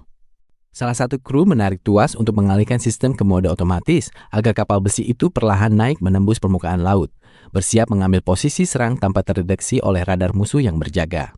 Makaba memandang ke atas sejenak, lalu membiarkan Yukimaru yang terluka tetap terlelap sangat pulas. Dari dekat wajahnya tampak tenang, sementara suasana di geladak luar mulai sibuk karena tim cadangan memikul tanggung jawab. Angin malam menerpa Enju saat rekan-rekannya muncul dari Palka. Si bocah menegur Karin sebelum akhirnya mereka berkumpul sempurna guna merumuskan skenario penyerangan ke galeon milik Abel yang dijaga sangat ketat. Karin menutuki luka di wajahnya sampai urat amarahnya terlihat jelas. Melihat itu, Enju menawarkan ide nekat yang bikin semua orang saling berpandangan cemas karena resikonya yang benar-benar di luar nalar kolektif mereka. Shita mendadak muncul dan membuat si bocah menjerit kaget sampai melompat. Dia bersikap acuh untuk menutupi kecanggungan, lalu berbalik pergi meninggalkan rekan-rekannya yang cuma bisa terdiam kaku menatap punggung pemimpin taktis itu. Shita. Enju mempertanyakan alasan Shitan masih membawa busur sambil menatapnya penuh rasa hormat. Shitan mendengarkan tanpa ekspresi sedikit pun saat Enju mulai mengajak mereka semua mengenang kembali masa lalu dasar persaudaraan kuno mereka. Enju mulai mengingatkan tentang hutang nyawa mereka yang saling menyelamatkan dari kematian. Mendengar filosofi ikatan saudara itu, si bocah sangat tersentuh, sementara seluruh kru menyimak pidato emosional tersebut dengan raut wajah serius. Enju mendeklarasikan bahwa kehadiran Vena justru memperbesar lingkaran keluarga mereka. Anggota lain meresapi maknanya, sementara ego Shitan perlahan luluh hingga dia memastikan bahwa keputusannya untuk ikut berjuang kini sudah bulat dan absolut. Kini wajah mereka dipenuhi tekad baja dengan barisan kru yang solid. Genggaman kuat pada busur membuktikan komitmen mereka untuk tidak meninggalkan siapapun dalam pertempuran laut yang akan segera mereka hadapi. Yukimaru o sukuu no wa kimi no yakume. Setelah suasana persaudaraan itu, kita pindah ke kemegahan kapal musuh, di mana Vena membatu di depan potret raksasa mendiang ibunya. Abel memberitahunya fakta tersebut dengan nada bicara yang terdengar sangat dingin dan obsesif. Abel merasa putus asa karena gagal menyempurnakan mahakaryanya yang belum selesai. Dia mengaku memorinya tentang Helena mulai luntur, membuat Vena kaget melihat detail lukisan yang sebenarnya sudah sangat menakjubkan bagi mata manusia biasa. Vena awalnya menatap penuh simpati, tapi ketabahannya segera mengambil alih. Dia bangkit menantang langsung kepalsuan kelam pria itu dan berdiri tegak menuntut sebuah jawaban jujur atas segala kegilaan yang selama ini Abel perbuat. Pria itu justru mengacuhkan kritik keras Vena karena dibutakan kemiripan wajahnya dengan cintanya. Dia membelai pipi Vena penuh obsesi tepat saat para penjaga di luar menyadari adanya ancaman maut dari armada bajak laut. Vena terdiam tak bergeming saat meluapkan seluruh penolakan kerasnya pada egoisme Abel. Di luar, armada tandingan tanpa ragu menyesuaikan laras peluru mereka ke arah dinding baja kapal Abel untuk segera memulai aksi penghancuran. Tepat saat ketegangan memuncak, seorang prajurit panik mendobrak masuk melaporkan serangan musuh yang sudah di depan mata. Suara meriam meletus kencang menandakan pasukan perompak sudah bersiap tempur menghancurkan kapal mereka tanpa ampun. Karena situasi makin kacau, Abel menyuruh Vena sembunyi sebelum melangkah pergi menyusuri lorong kapal yang riuh. Di luar, para prajurit sibuk menarik tambang sambil bersiap menghadapi hantaman ombak besar dan juga peluru lawan. Begitu tiba di geladak atas, Abel langsung disambut senyum remeh sang kapten tua yang menganggap enteng kekuatan serangan lawan. Tapi Abel menatap lurus tanpa gentar dan memberikan perintah mutlak yang bikin kaptennya melongo. Abel memberikan tatapan maut yang bikin anak buahnya gemetar. Mereka segera mengeluarkan senjata rahasia dari lambung kapal untuk menghabisi lawan dalam satu serangan telak. Sementara itu, O'Malley justru tersenyum angkuh karena merasa sedang di atas angin saat melihat kapal musuh berhenti bergerak. Dia menyangka lawannya menantang duel, tanpa sadar kalau maut sebenarnya sudah mengintai dari kejauhan. Tanpa disangka, penembak jitu bajak laut langsung membelalak saat melihat moncong meriam raksasa yang sangat besar mengarah ke mereka. O'Malley yang terlambat menyadari bahaya itu hanya bisa memberikan komando serbu dengan wajah penuh kebingungan. Akibat ledakan dahsyat tadi, interior kapal kayu itu langsung hancur lebur dan merobek seisi kru tanpa perlawanan. Wajah ketakutan para perompak terlihat jelas saat kobaran api menyapu geladak, menghanguskan semua harapan mereka untuk menang. O'Malley berdiri pasrah dikelilingi api. Dia membisikkan satu nama terakhir tepat saat bola api raksasa menelan kapalnya tanpa menyisakan apapun bagi seluruh kru yang ada. Setelah momen mengerikan itu, Abel justru melangkah pergi tanpa peduli sedikitpun pada rintihan nyawa yang baru saja dia hilangkan.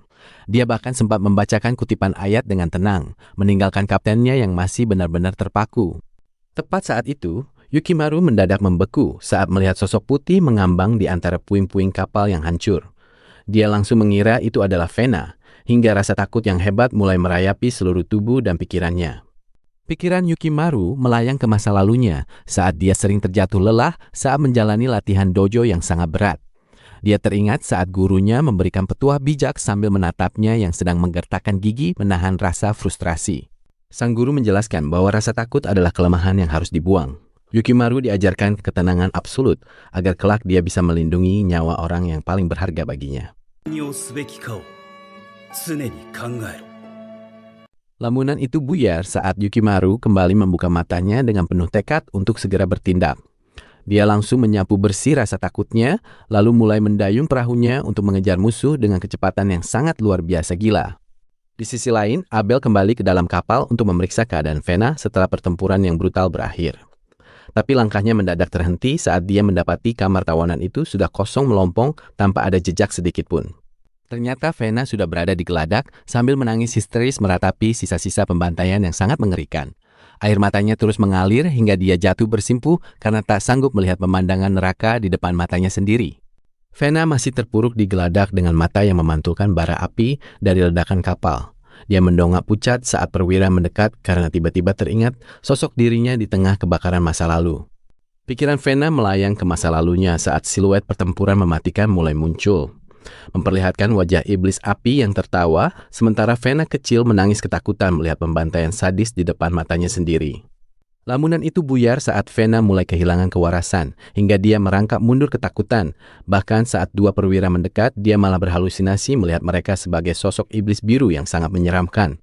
Kapten yang murka langsung memerintahkan pasukannya untuk mengepung dan menangkap Fena, membuat gadis itu menangis putus asa sambil meneriakkan nama Yukimaru dengan sekuat tenaga guna meminta pertolongan.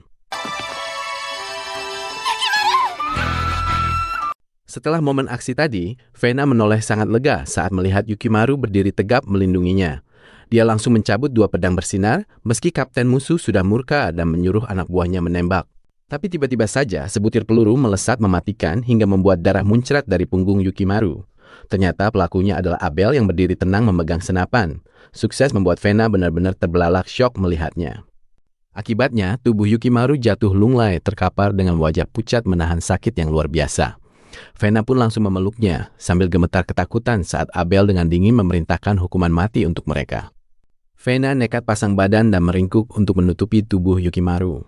Dia tetap memeluknya sambil menangis kencang meski pria itu sudah menyuruhnya lari menyelamatkan diri sekarang juga.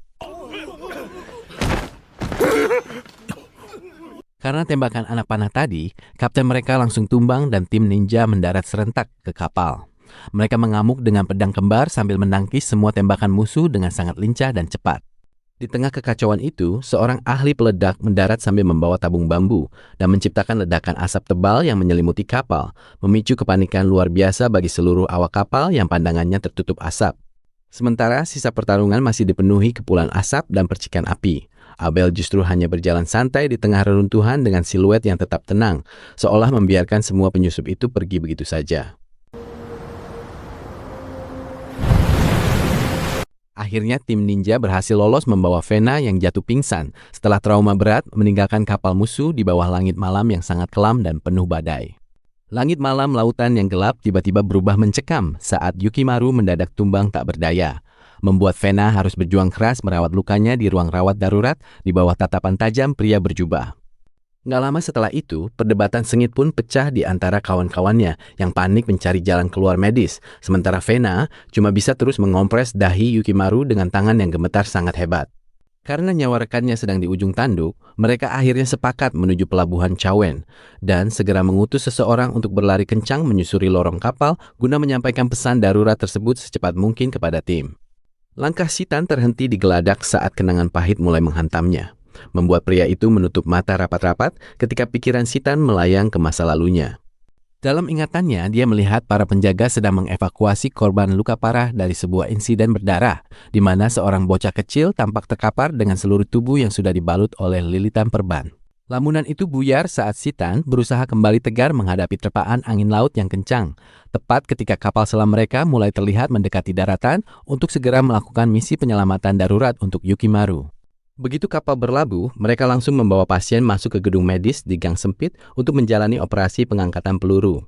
Sementara Shitan hanya bisa mengawasi seluruh prosedur tersebut dengan cemas dari kejauhan. Kabar gembira akhirnya datang saat dokter memuji ketepatan tindakan pertama yang dilakukan Vena, memastikan bahwa masa kritis sudah lewat dan Yukimaru kini sudah bisa bernapas dengan sangat lega kembali di atas ranjang.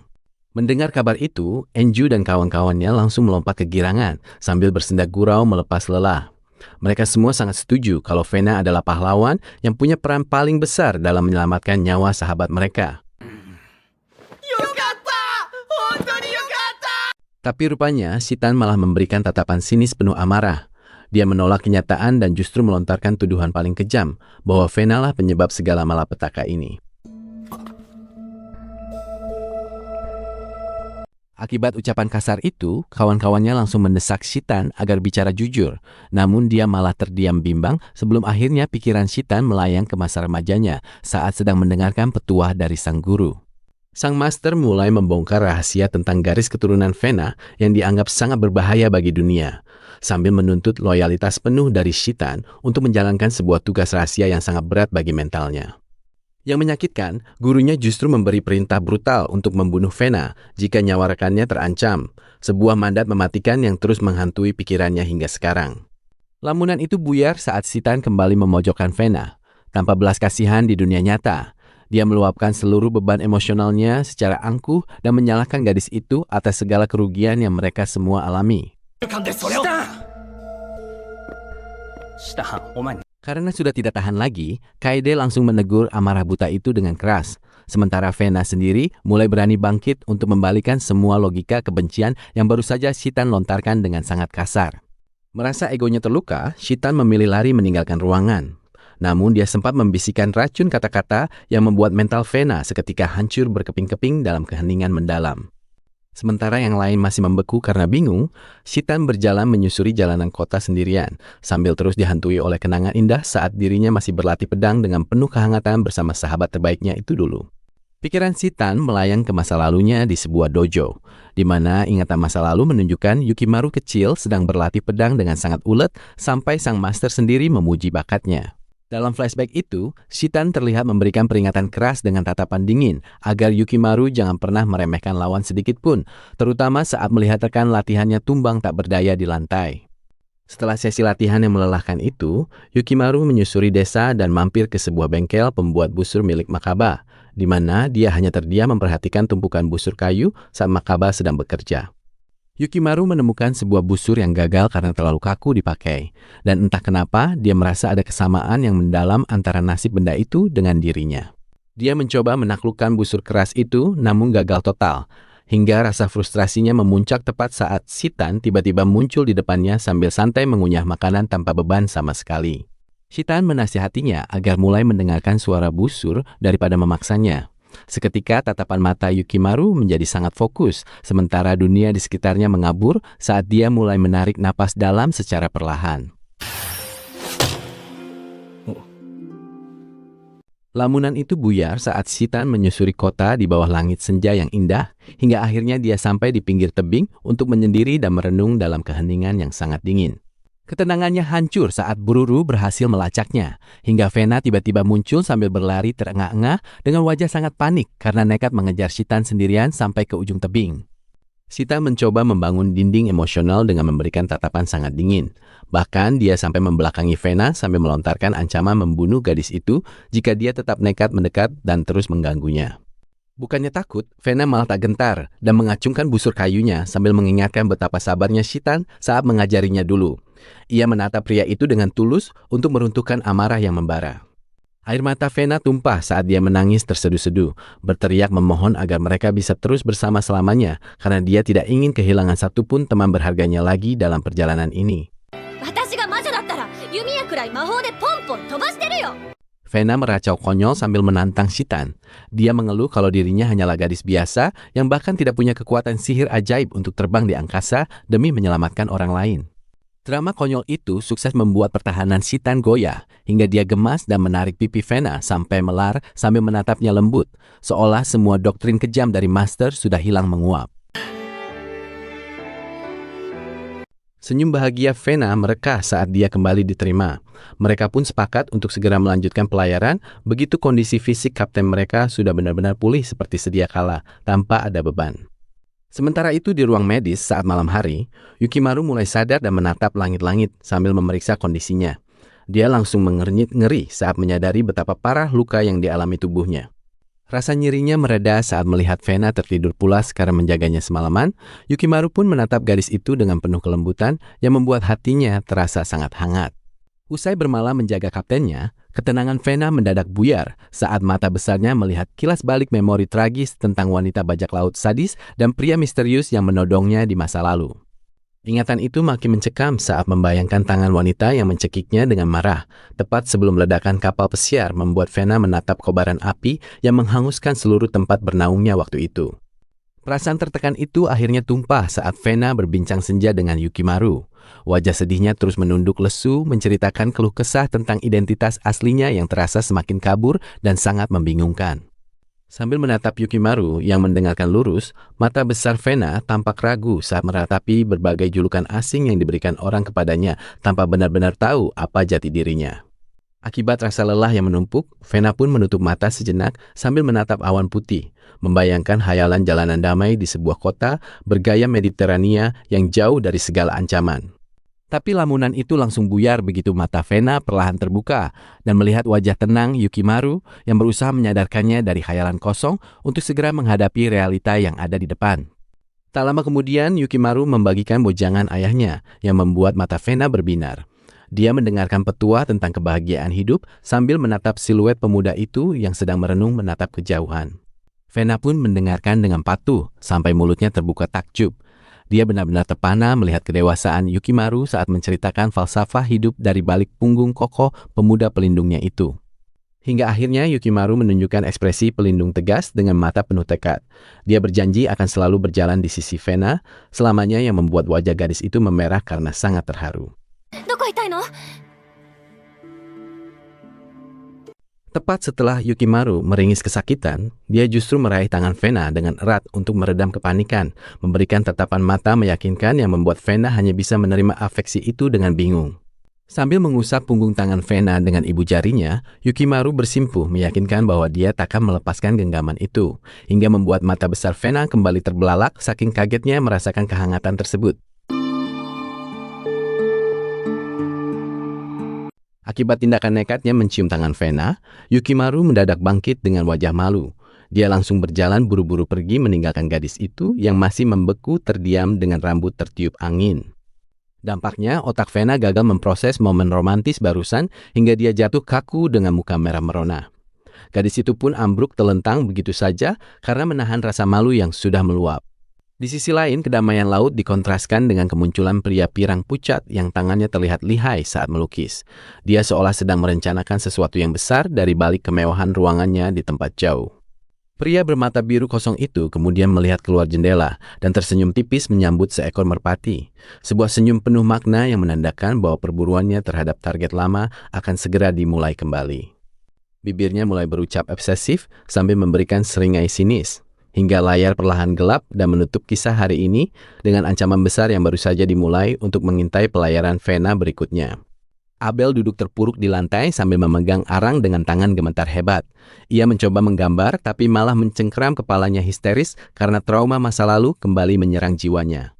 Sementara itu, seorang bawahan cilik masuk membawa laporan penting. Tapi Abel hanya duduk menunduk tanpa minat sebelum akhirnya memberikan perintah seadanya dan membiarkan anak itu pergi meninggalkannya sendirian. Karena masih termangu menatap lukisan di depannya, Abel menggumamkan nama bidadarinya dengan sedih, hingga pikirannya melayang kembali ke masa kecil saat dia berjalan sendirian di tengah taman mawar istana. Abel kecil cuma bisa menggambar mawar buat usir sepi, tapi hatinya tetap kosong saat dia cuma berdiri menatap awan dengan wajah yang terlihat sangat murung. Namun saat langkahnya membawa dia ke sebuah gerbang tersembunyi, matanya langsung membelalak takjub melihat seorang gadis pirang yang sangat cantik sedang menari dengan begitu damai di tengah taman tersebut. Akibat tarian yang mempesona itu, Abel memberanikan diri menyapa, meskipun wajahnya memerah, yang untungnya disambut senyuman hangat saat gadis itu mulai berjalan santai menghampiri pangeran yang selama ini terasing. Suasana jadi makin cair saat gadis itu tertawa riang memperkenalkan diri sebagai Helena, membuat Abel yang awalnya gugup mulai berani berdiri berdampingan sambil menceritakan segala rahasia kelam di istana. Helena menyimak penuh simpati saat Abel menggambar sketsanya. Senyum manis bidadari itu seketika jadi obat penawar yang ampuh menyembuhkan luka batin terdalam di dalam hati Abel. Tapi kebahagiaan itu mulai terancam saat mereka tumbuh remaja, karena di tengah kemesraan mereka yang sedang bersemi, sosok pria berewok misterius diam-diam mengintai mereka berdua dengan tatapan yang tajam. Tepat saat Abel melangkah gembira mau menemui kekasihnya, badannya mendadak kaku dan wajahnya memucat pasi melihat Franz sedang mendekati Helena dengan aura mengancam yang seketika menghancurkan seluruh hari indahnya. Karena tindakan Franz yang sangat mendominasi itu, Helena ditarik pergi dan hanya bisa menoleh dengan tatapan merana sebelum akhirnya menunduk pasrah membiarkan dirinya direbut paksa tepat di hadapan Abel. Mata Abel membelalak ngeri, sementara kenangan manis mereka melintas cepat. Dia cuma bisa membeku hancur lebur di hadapan kanvasnya dengan jiwa yang benar-benar terguncang hebat.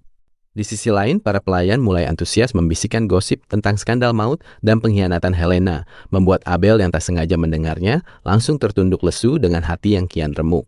Lamunan itu buyar saat Abel yang kini sudah jadi komandan dewasa menerima laporan intelijen. Tanpa pikir panjang, dia langsung berlari di sepanjang lorong gelap setelah pencariannya akhirnya membuahkan hasil. Langkah kakinya berhenti kaku melihat Helena. Wajahnya memucat syok mendapati bidadarinya kini berubah jadi sosok kusam yang tampak sekarat di balik jeruji besi penjara yang dingin. Helena. Abel mencengkeram jeruji dengan panik. Tangisnya pecah histeris saat dia berlutut memohon di depan sel Helena. Sementara bidadarinya itu cuma bisa menatapnya dengan raut wajah yang sangat sendu. Helena mencoba menenangkan Abel sambil menjelaskan ramalan La Pucelle. Dia mendekati jeruji dengan senyum tenang yang pasrah. Tapi penjelasan itu malah bikin Abel menatapnya dengan tatapan yang semakin pilu. Meskipun terhalang jeruji, mereka berusaha saling menyentuh sebagai perpisahan terakhir. Helena pun membisikkan pesan tentang seorang anak sebagai warisan misinya yang bikin air mata Abel kembali mengalir deras. Abel dipaksa menonton eksekusi itu dan langsung memejamkan mata saat api menyala.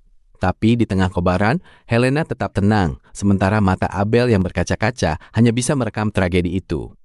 Helena melemparkan senyum damai sebelum tubuhnya lenyap ditelan kepulan asap ungu yang misterius, meninggalkan Abel yang kini cuma bisa termangu menatap reruntuhan dan langit luas dengan hati yang hancur. Sambil menatap sisa cahaya di udara, mata Abel mendadak menajam, penuh tekad. Dia berbalik menjauh sambil menggumamkan janji setia yang jadi awal obsesi gilanya. Lamunan masa lalu itu berganti saat Yukimaru asik berlatih pedang di tepi pantai. Vena kemudian datang menghampiri punggung tegapnya. Dan mereka berdua mulai mengobrol santai seolah tak ada beban. Mereka lanjut makan onigiri bareng, tapi pipi Vena mendadak mengembung kesal karena Yukimaru bersikap acuh tak acuh.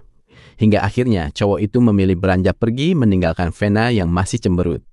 Begitu ditinggal sendirian, Vena mulai memejamkan mata dan bersenandung merdu mengikuti instingnya. Nyanyian itu mengalun indah sampai bikin Yukimaru yang baru jalan beberapa langkah langsung berhenti karena kaget.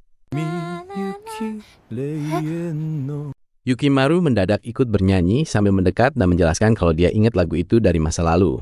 Fena jelas kaget bukan main, tapi Yukimaru cuma membalasnya dengan senyuman yang sangat tipis. Setelah menyindir Fena yang pikun soal liriknya sendiri, Yukimaru akhirnya setuju buat mengajari lagu itu lagi. Sementara teks rahasia mulai muncul di langit, mengiringi momen bahagia mereka yang penuh harapan. Momen belajar lagu itu jadi makin serius waktu Fena melihat teks bercahaya di langit. Matanya langsung terbelalak karena teks itu memicu kepingan memori masa lalu tentang Abel dan Yukimaru.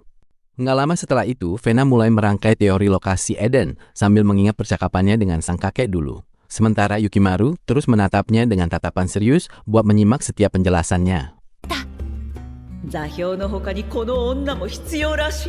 Yukimaru pun gak tinggal diam dan ikut menganalisis artefak pilar yang pernah mereka temukan. Dia mencoba membedah lirik puisi itu sampai akhirnya muncul teks yang menonjolkan arah selatan dan timur.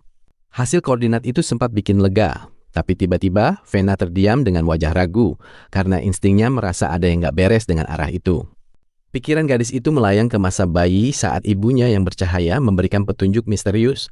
Seketika pencerahan itu bikin Fena menoleh dan tersenyum gembira karena menemukan frasa jawaban yang asli.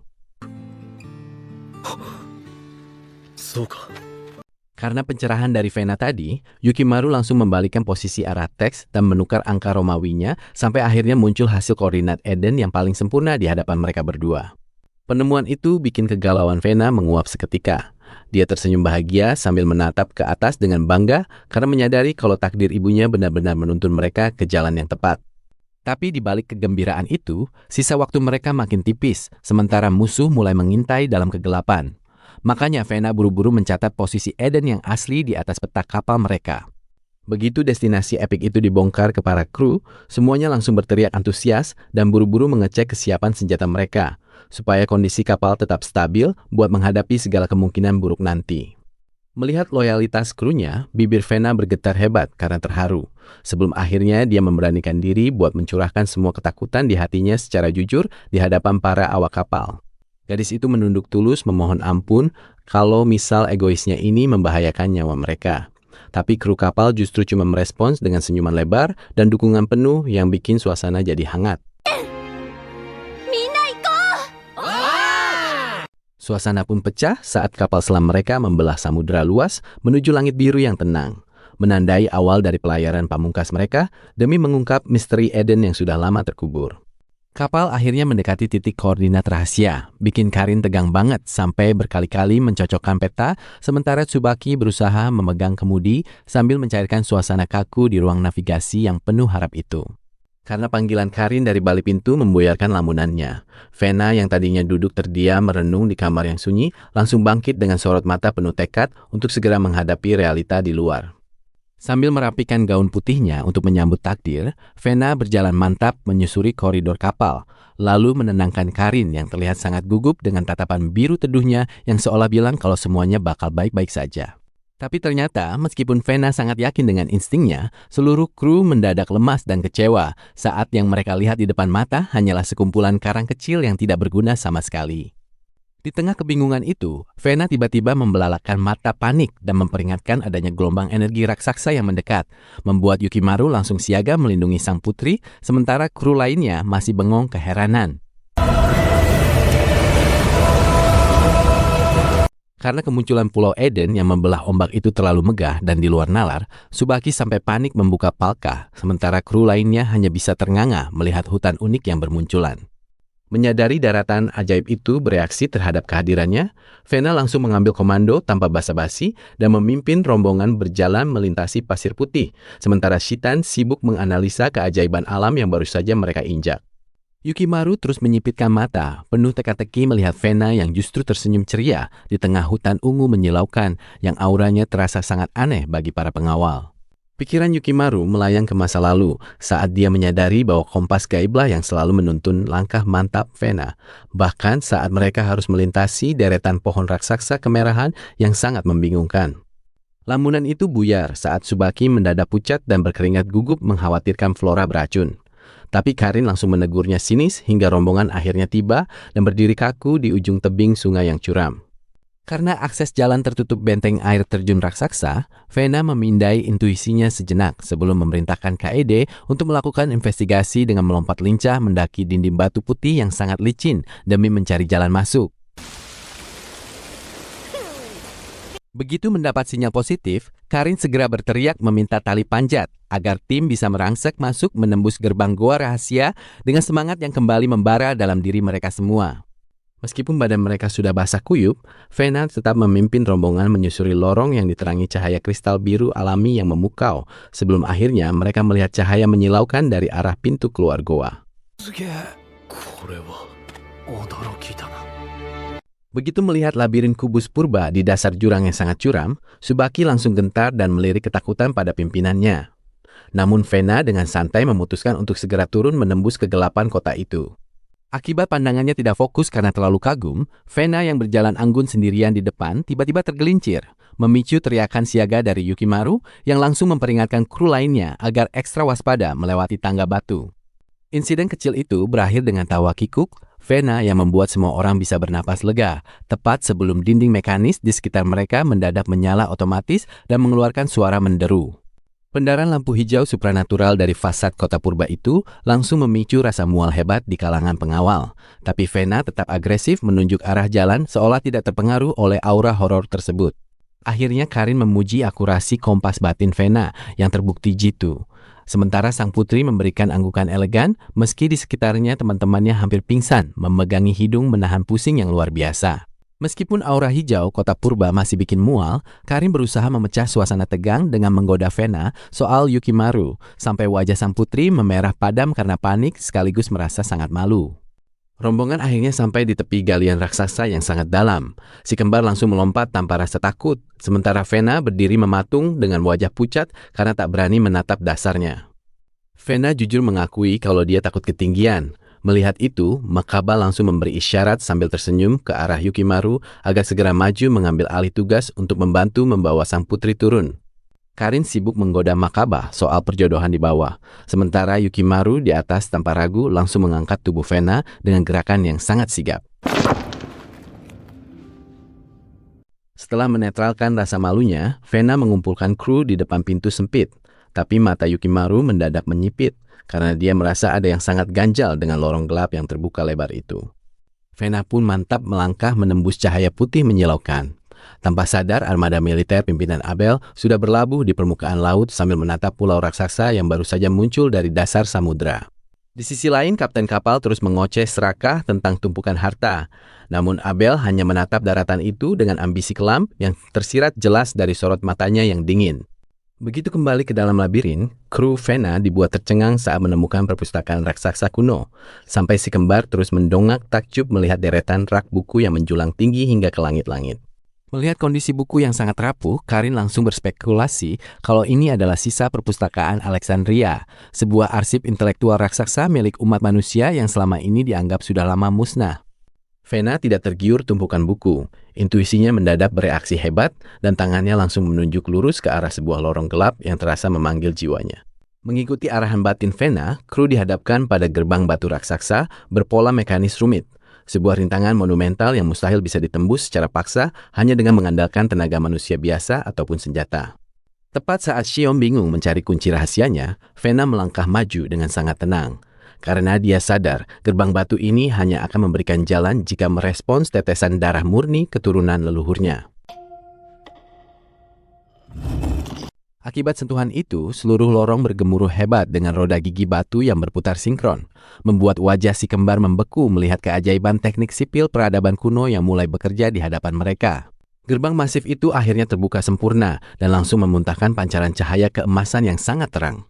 Saking kilaunya, Yukimaru sampai harus melindungi matanya sejenak agar penglihatannya tidak kabur karena silau.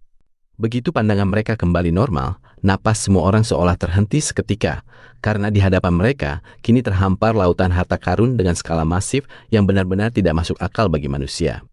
Kesakralan tempat itu bikin mereka segan untuk bertindak ceroboh. Bahkan sepatu Vena pun terasa sangat ragu saat mulai menginjak tumpukan koin emas yang melimpah. Tapi keheningan sakral itu langsung pecah saat si kembar saling melempar senyum jahil. Mereka sudah tak sabar ingin segera berenang di dalam gunungan koin emas yang sangat menggoda iman tersebut. Melihat aksi nekat itu, Shion sampai tersungkur menangis memeluk permata, karena ini adalah solusi bagi desanya. Sementara Karin dan Makaba justru asyik meneliti ornamen emas kuno itu satu persatu. Hingga akhirnya Karin terkesiap menyadari kalau Eden bukan sekedar pulau, melainkan brankas raksasa penyimpan sejarah peradaban manusia. Sebuah penemuan luar biasa yang sayangnya kini mulai tercium oleh pihak militer. Yukimaru menatap gua gelap itu dengan waspada. Saat mereka tiba, namun Fena justru terlihat mulai terhubung dengan ruangan sakral tersebut. Matanya terbuka lebar seolah terpesona melihat butiran salju magis yang menari.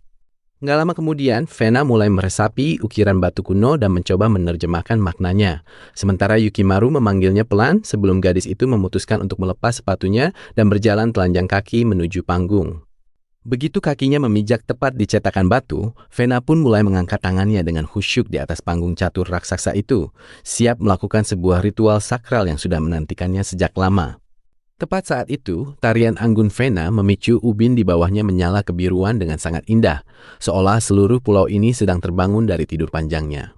Di sisi lain, pasukan militer pimpinan Abel justru terlihat baru saja mendarat di tengah gempuran ombak, mengabaikan cahaya terang dari tarian Fena yang sedang melenturkan tubuhnya dengan penuh perasaan. Pikiran Yukimaru pun langsung melayang ke masa lalunya saat melihat aura magis yang terpancar, membuatnya berdiri terpaku tak berkedip menyaksikan putaran tarian Fena yang perlahan-lahan mulai melambat dan berhenti. Setelah momen tenang itu, keheningan mereka pecah saat gempa bumi hebat mendadak mengguncang gua, membuat Fena berdiri panik hingga Yukimaru dengan sigap berlari untuk menyelamatkan gadis yang tampak kebingungan tersebut. Karena reruntuhan batu mulai berjatuhan dari langit-langit gua, Yukimaru langsung memeluk Fena erat untuk melindunginya. Sementara struktur kuno raksasa di sana mulai menembus perairan dan muncul ke permukaan dengan megahnya. Yang bikin kaget, pilar-pilar batu bercahaya itu muncul dari dalam air dengan sangat megahnya, membuat Fena dan Yukimaru hanya bisa mendongak heran dengan rahang yang hampir jatuh. Tapi rupanya lubang perairan kebiruan itu menunjukkan jalan turun menuju dasar pilar, sehingga Fena mulai menatap anak tangga raksasa tersebut dengan penuh tekad untuk segera memulai pendakian panjang mereka. Tepat saat itu, Fena tersenyum lembut sambil menjulurkan tangannya yang langsung disambut genggaman kuat Yukimaru. Dan sejoli itu pun mulai melangkah naik bersama menuju puncak yang akan mengubah takdir mereka. Yukimaru dan Fena tiba di dimensi perairan aneh dan terus melangkah maju menembus kabut tebal sambil berjalan membelah perairan dengan kaki telanjang dan tangan yang saling berpegangan sangat erat. Keduanya tertegun saat menatap objek di depan berupa kerangka bahtera kuno raksasa, membuat wajah Yukimaru menunjukkan kebingungan karena tujuan akhir perjalanan spiritual mereka akhirnya terungkap dengan jelas di Eden. Di sisi lain, para ninja asik bermain koin emas sementara Shitan bersantai, hingga Tsubaki menegur mereka tepat sebelum Makoto menyadari Yukimaru dan Fena sudah menghilang dari pandangan mereka. Kewaspadaan memuncak saat Abel dan pasukannya tiba, membuat Tsubaki mematung keheranan, sementara kru lainnya buru-buru pasang kuda-kuda siaga menghadapi pria pirang yang mulai menjelaskan sejarah tentang tempat tersebut. Tapi Kapten Kid justru tertawa gila dan langsung lari menuju Laut Emas. Dia kehilangan akal sehatnya setelah mendengar penjelasan Abel tentang asal-usul harta raksasa legendaris yang ada di depannya. Setelah membungkam pasukannya, Abel menegaskan aturan maut yang bikin prajuritnya gemetar. Lalu dengan tajam, dia menebak posisi persembunyian kru ninja yang kini sudah terjepit di balik pilar ruang harta. Sadar mereka kalah jumlah, Shitan dan Kaede sepakat mengambil keputusan ekstrem. Mereka saling melempar senyum tipis sebelum akhirnya seluruh ninja serempak menghunus senjata untuk menarik perhatian musuh demi pelarian Fena. Saat pasukan mulai menyebar, kelima ninja ini mendadak melompat jauh ke hadapan moncong senapan. Sebuah aksi nekat yang bikin prajurit kaget dan langsung mengarahkan seluruh senjata mereka ke satu titik. Abel memerintahkan eksekusi massal dengan tembakan brutal. Asap tebal segera menutupi target dan membuat mereka yakin para ninja itu sudah tewas terpanggang di dalam sana akibat gempuran tanpa henti. Tapi di luar dugaan mereka selamat. Para ninja ini melempar bom kilat dari balik asap dan mulai membantai barisan prajurit dengan tebasan maut si kembar serta terjangan Tsubaki yang mematikan. Kelompok ninja ini langsung membidik musuh dari balik kabut tebal dan membuat para prajurit lawan jatuh tersungkur keras karena serangan balasan mereka ternyata jauh lebih kuat dari gempuran sebelumnya. Tapi Abel sama sekali tidak peduli pada kekacauan itu dan tetap melangkah pasti menyusuri lorong panjang reruntuhan sambil menatap dingin ke depan demi mencapai sebuah titik cahaya terang di sana. Sambil Shion menembak sisa musuh tanpa ampun di medan tempur, Abel akhirnya tiba di depan struktur menara hitam raksasa yang menjulang tinggi lalu mulai membisikkan doa penuh harap dengan lirih. Pikiran Abel melayang ke masa lalunya. Saat melewati jembatan badai ini, teringat momen berjalan di hutan musim yang tenang bersama seorang anak kecil sebelum semua kekacauan besar ini dimulai. Di sisi lain, Fena dan Yukimaru tertegun menatap sisa kemegahan hutan raksasa yang ternyata sudah lama mati dan mengeras menjadi fosil kayu yang mulai membatu tepat di genggaman tangan mereka. Saat sedang memeriksa potongan kayu yang membatu itu, tiba-tiba otot wajah Yukimaru menegang hebat karena instingnya menangkap adanya perubahan atmosfer ekstrem yang menandakan datangnya sebuah ancaman bahaya yang sangat besar. Yukimaru segera memanggil Fena dengan suara mendesak, tepat saat langit di atas mereka berputar, mengerikan menjadi warna merah darah yang penuh dengan kilatan petir menyambar-nyambar tak menentu di cakrawala. Mata Fena membelalak ngeri saat dia berbalik dan melihat sesosok pria melangkah keluar dari kabut dengan aura pembunuh yang terasa sangat menusuk hingga ke tulang, membuat langkahnya seketika terkunci. Abel berdiri tegak dengan sepasang mata merah menyala di tengah petir, membuat nyali Fena menciut saat dia mencoba berteriak menuntut penjelasan atas segala kegilaan yang sudah pria kejam itu lakukan. Tanpa menunggu lama, Yukimaru langsung mencabut kedua pedangnya buat jadi perisai absolut di depan Fena.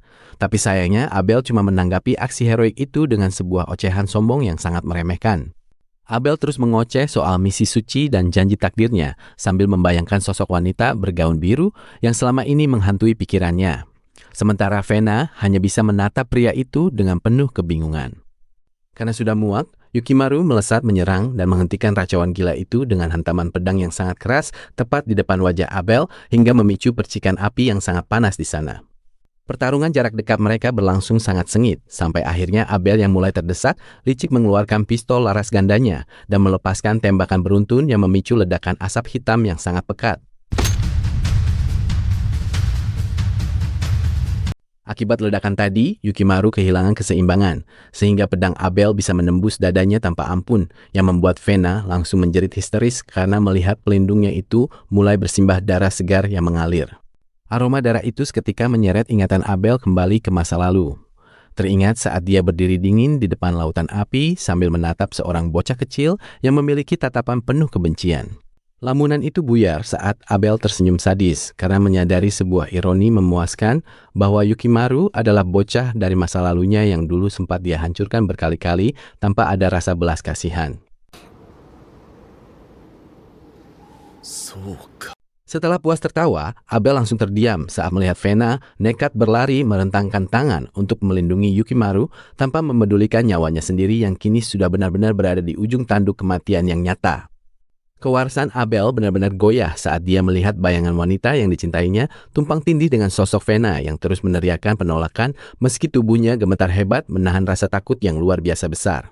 Tapi cahaya di mata Fena justru menyadarkan si psikopat ini kalau gadis di depannya bukanlah cintanya, membuat Abel mengepalkan tangan dengan sangat kesal karena merasa sudah ditipu oleh ilusinya sendiri. Abel segera menepis ilusinya dan memerintahkan Fena menyingkir dengan kasar karena dia sudah bersiap mengeksekusi Yukimaru secara mutlak demi memuaskan rasa haus darah yang menyelimuti seluruh isi kepala dan hatinya. Sambil terbatuk darah dari luka fatal di dadanya, Yukimaru mati-matian memohon agar Fena segera pergi menyelamatkan diri. Namun kesetiaan sang putri justru membuatnya tetap berdiri teguh di garis depan tanpa mundur. Tiba-tiba saja mata Abel meledakkan aura ungu yang sangat masif hingga seluruh dimensi Eden mulai bereaksi liar menciptakan badai cahaya yang menyelimuti tubuhnya saat emosi pria itu benar-benar sudah tidak terkendali. Dari pilar cahaya raksasa itu muncullah sosok spiritual berbaju biru yang perlahan membuka matanya dengan damai. Seketika menenangkan seluruh kekacauan energi yang tadi hampir saja menghancurkan tempat sakral tersebut menjadi abu. Fena ternganga menatap sosok ibunya yang mewujud secara magis. Sementara kehadiran spiritual itu langsung membuat pertahanan mental Abel hancur berkeping-keping hingga air matanya mulai menetes deras membasahi wajahnya yang pucat. Begitu roh penyayang itu mengulurkan tangan penuh penerimaan, pedang berdarah di genggaman Abel langsung terjatuh ke tanah tanpa suara, karena dia sudah tidak punya lagi keinginan untuk terus melanjutkan pertarungan berdarah ini. Sosok monster kejam itu kini sirna dan berganti jadi pria rapuh yang menangis terseduh-seduh di depan altar. Karena akhirnya dia menemukan pelabuhan terakhir untuk mengakhiri seluruh penderitaan panjangnya selama ini.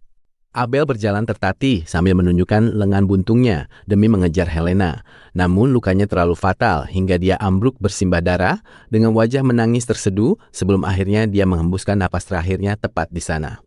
Karena cintanya yang begitu besar, jiwa Abel bangkit menolak mati dan rohnya melangkah maju menatap penuh air mata saat akhirnya bisa berdiri berhadapan langsung dengan Helena dalam aura cahaya yang sangat indah. Abel langsung terseduh-seduh hebat saat Helena mengusap air matanya. Lalu dia menyandarkan wajah berpelukan sambil memeluk erat punggung tak berlengan milik wanita yang selama ini dicarinya dengan penuh rasa dosa. Mata Helena ikut meneteskan haru melihat wajah Abel yang terbenam menangis. Hingga akhirnya dia membebaskan kutukannya dan tersenyum ramah sambil mengajaknya pergi bersama menuju keabadian. Dampak dari kepergian mereka menciptakan transisi cahaya murni, di mana tangan roh Vena mencoba meraih siluet yang melayang memudar sebelum akhirnya dia tersentak kaget dan kembali ke wujud manusia di atas tanah. Tapi yang gak disangka, saat Vena tertegun melihat keajaiban itu, jasad Abel mendadak meledak jadi pilar cahaya biru yang membuatnya menahan silau, sebelum akhirnya dia terbelalak kagum menatap manifestasi Dewi Agung. Karena waktu manifestasinya habis, Vena membalas kebingungan saat Dewi berwujud Helena itu mewariskan tanggung jawab besar padanya. Lalu sang ibu menghilang secara misterius yang membuat Vena langsung berlari panik putus asa. Suasana langsung mencekam saat wajah Yukimaru mengernyit kaget horor melihat pria jubah berjalan santai. Lalu Vena berteriak emosi meskipun sosok asing itu tetap menatap mereka dengan acuh. Akibat kenyataan pahit itu, Cody menjelaskan enteng tentang nasib mereka. Sementara Vena menatap tak mengerti, memaksa para samurai bersiaga menghadapi ancaman yang sebenarnya merupakan awal dari masa depan mereka yang baru. Beberapa tahun kemudian, Vena terlihat berjalan menembus pepohonan rimbun yang sangat damai, sementara Yukimaru duduk bersantai tenang di bawah pohon sambil mengenang senyum manis dari gadis yang selama ini selalu dia lindungi.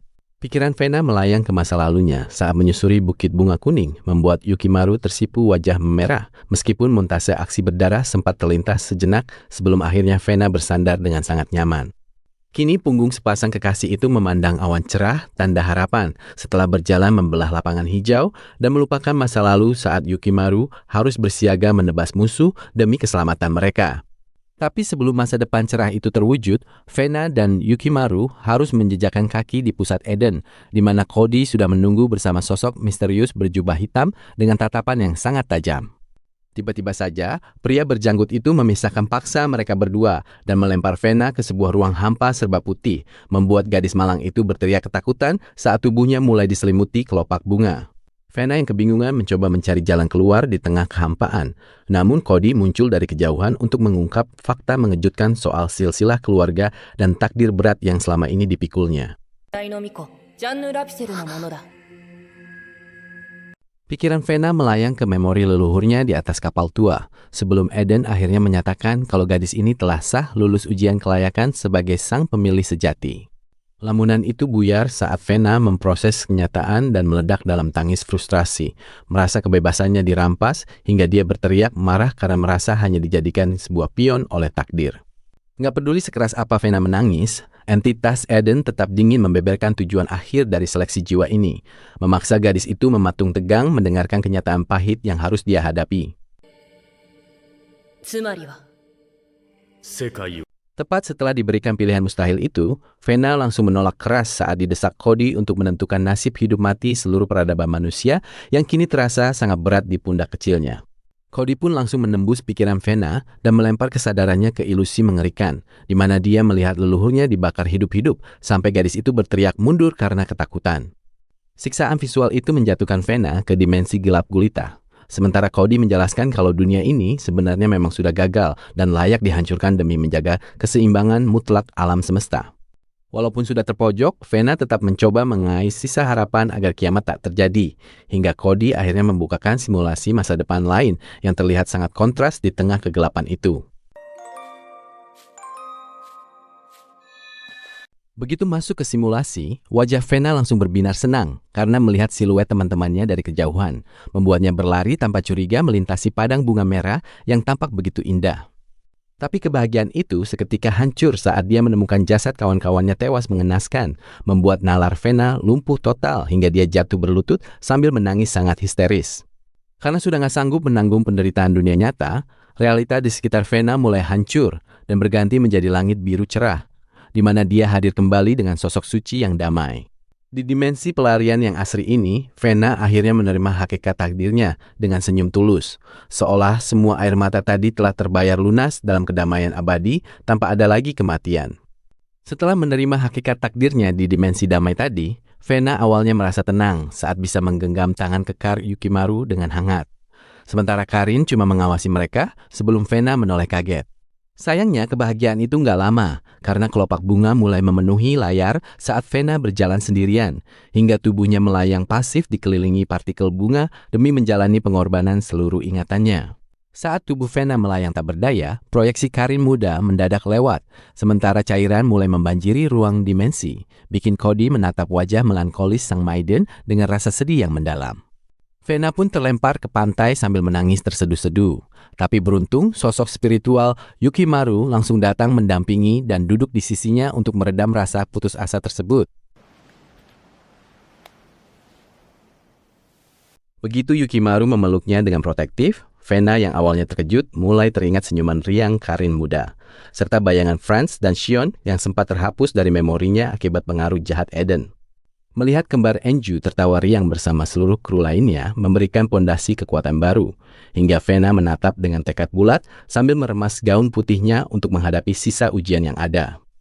Saat Vena bertransformasi menjadi sosok bercahaya terang, dimensi ilusi itu hancur hingga Karin harus menghindari reruntuhan gua, sementara Makaba mulai panik karena hampir tertimpa batu besar di sana. Karin sangat cemas saat Makaba menjelaskan situasi kritis mereka, sehingga Shion pun setuju memerintahkan seluruh kru segera lari menjauh agar nggak terkubur hidup-hidup di bawah reruntuhan. Langkah Yukimaru mendadak terhenti dengan mata membelalak lebar setelah menemukan wujud maiden Vena yang begitu anggun, yang justru membalas tatapannya dengan senyuman sangat lega di tengah kekacauan tersebut. Meski Yukimaru dengan wajah panik mengulurkan tangan berdarahnya demi mengajak kabur, Vena yang menatapnya sedih justru menunjukkan wajah suci seorang maiden yang sudah mantap menerima nasibnya sendiri. Sambil berdiri membelakangi Yukimaru yang tampak sangat tegang, Vena mulai mencurahkan seluruh isi hati dan rahasianya sekaligus menolak uluran tangan itu demi menjelaskan alasan pengorbanan yang dia pilih. Saat keduanya berdiri saling berhadapan, kata-kata perpisahan itu akhirnya meruntuhkan hati Yukimaru, memastikan pengorbanan Vena membuat Karin dan kru lainnya tetap bisa tersenyum manis selamanya. Sesaat setelah pengorbanan itu dimulai, Yukimaru langsung memeluk Vena dengan sangat erat seiring tubuh gadis itu yang perlahan memudar menjadi serpihan cahaya putih menyilaukan di tengah kegelapan dimensi Eden. Vena hanya bisa tersenyum lembut sambil perlahan melayang naik ke udara, melepaskan genggaman tangan mereka, sementara air matanya mulai jatuh tepat sebelum seluruh sosok manusianya benar-benar lenyap dari pandangan. Di sisa waktunya, Vena mengucapkan terima kasih yang sangat tulus dari atas langit dengan wajah penuh kasih sayang meski senyumannya terasa makin redup dan menjauh di tengah awan keemasan.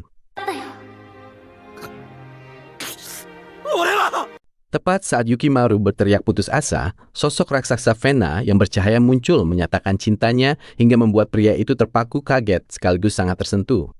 Cahaya yang sangat menyilaukan itu perlahan mereda dan menyisakan pemandangan langit kosong tak berawan, menandakan kalau dimensi Eden sudah runtuh sepenuhnya dan memaksa Yukimaru tersentak sadar kembali ke dunianya. Yukimaru terbangun di atas pasir putih pantai yang sepi dan langsung bangkit dengan perasaan cemas untuk mencari keberadaan Vena di sekelilingnya sambil menatap ke arah laut dengan penuh kepanikan. Pencariannya itu berakhir saat dia menemukan seorang gadis berambut hitam misterius yang sedang duduk membelakanginya. Dan ketika sosok itu berbalik dengan polos, Yukimaru benar-benar terpaku heran melihat wajah Vena. Sambil berjalan tenang di air laut, Yukimaru memperkenalkan dirinya dengan sangat lembut pada Vena yang sudah amnesia total, hingga membuat gadis itu mendongak heran dengan rona merah yang tersipu malu. Tak lama kemudian, rombongan kru kapal akhirnya datang menjemput mereka. Dan dengan senyum yang sangat teduh, Yukimaru mengajak Fena untuk ikut pulang dan kembali memulai hidup sebagai satu keluarga besar. Kehidupan baru pun dimulai di tengah kru kapal, di mana Fena yang kini tak punya kekuatan gaib lagi, mulai didorong oleh Karin untuk fokus belajar menggunakan senapan agar bisa mandiri.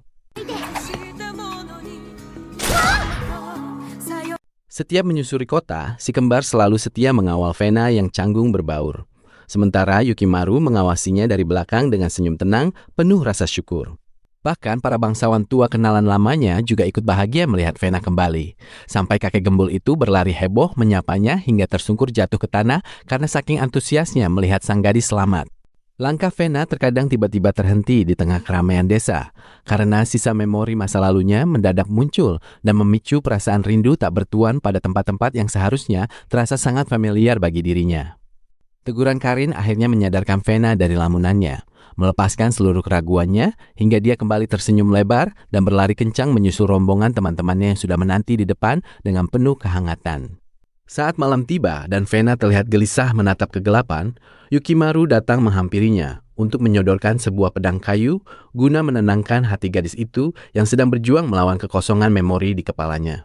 Sambil menatap mentari terbit di ufuk laut, Yukimaru berikrar akan selalu setia menjaga Fena tanpa pernah memaksanya memulihkan masa lalu. Karena baginya, sosok Fena yang sekarang sudah lebih dari cukup. Melihat tawa tulus Fena, segala beban Yukimaru luntur dalam senyuman paling lega yang pernah ada.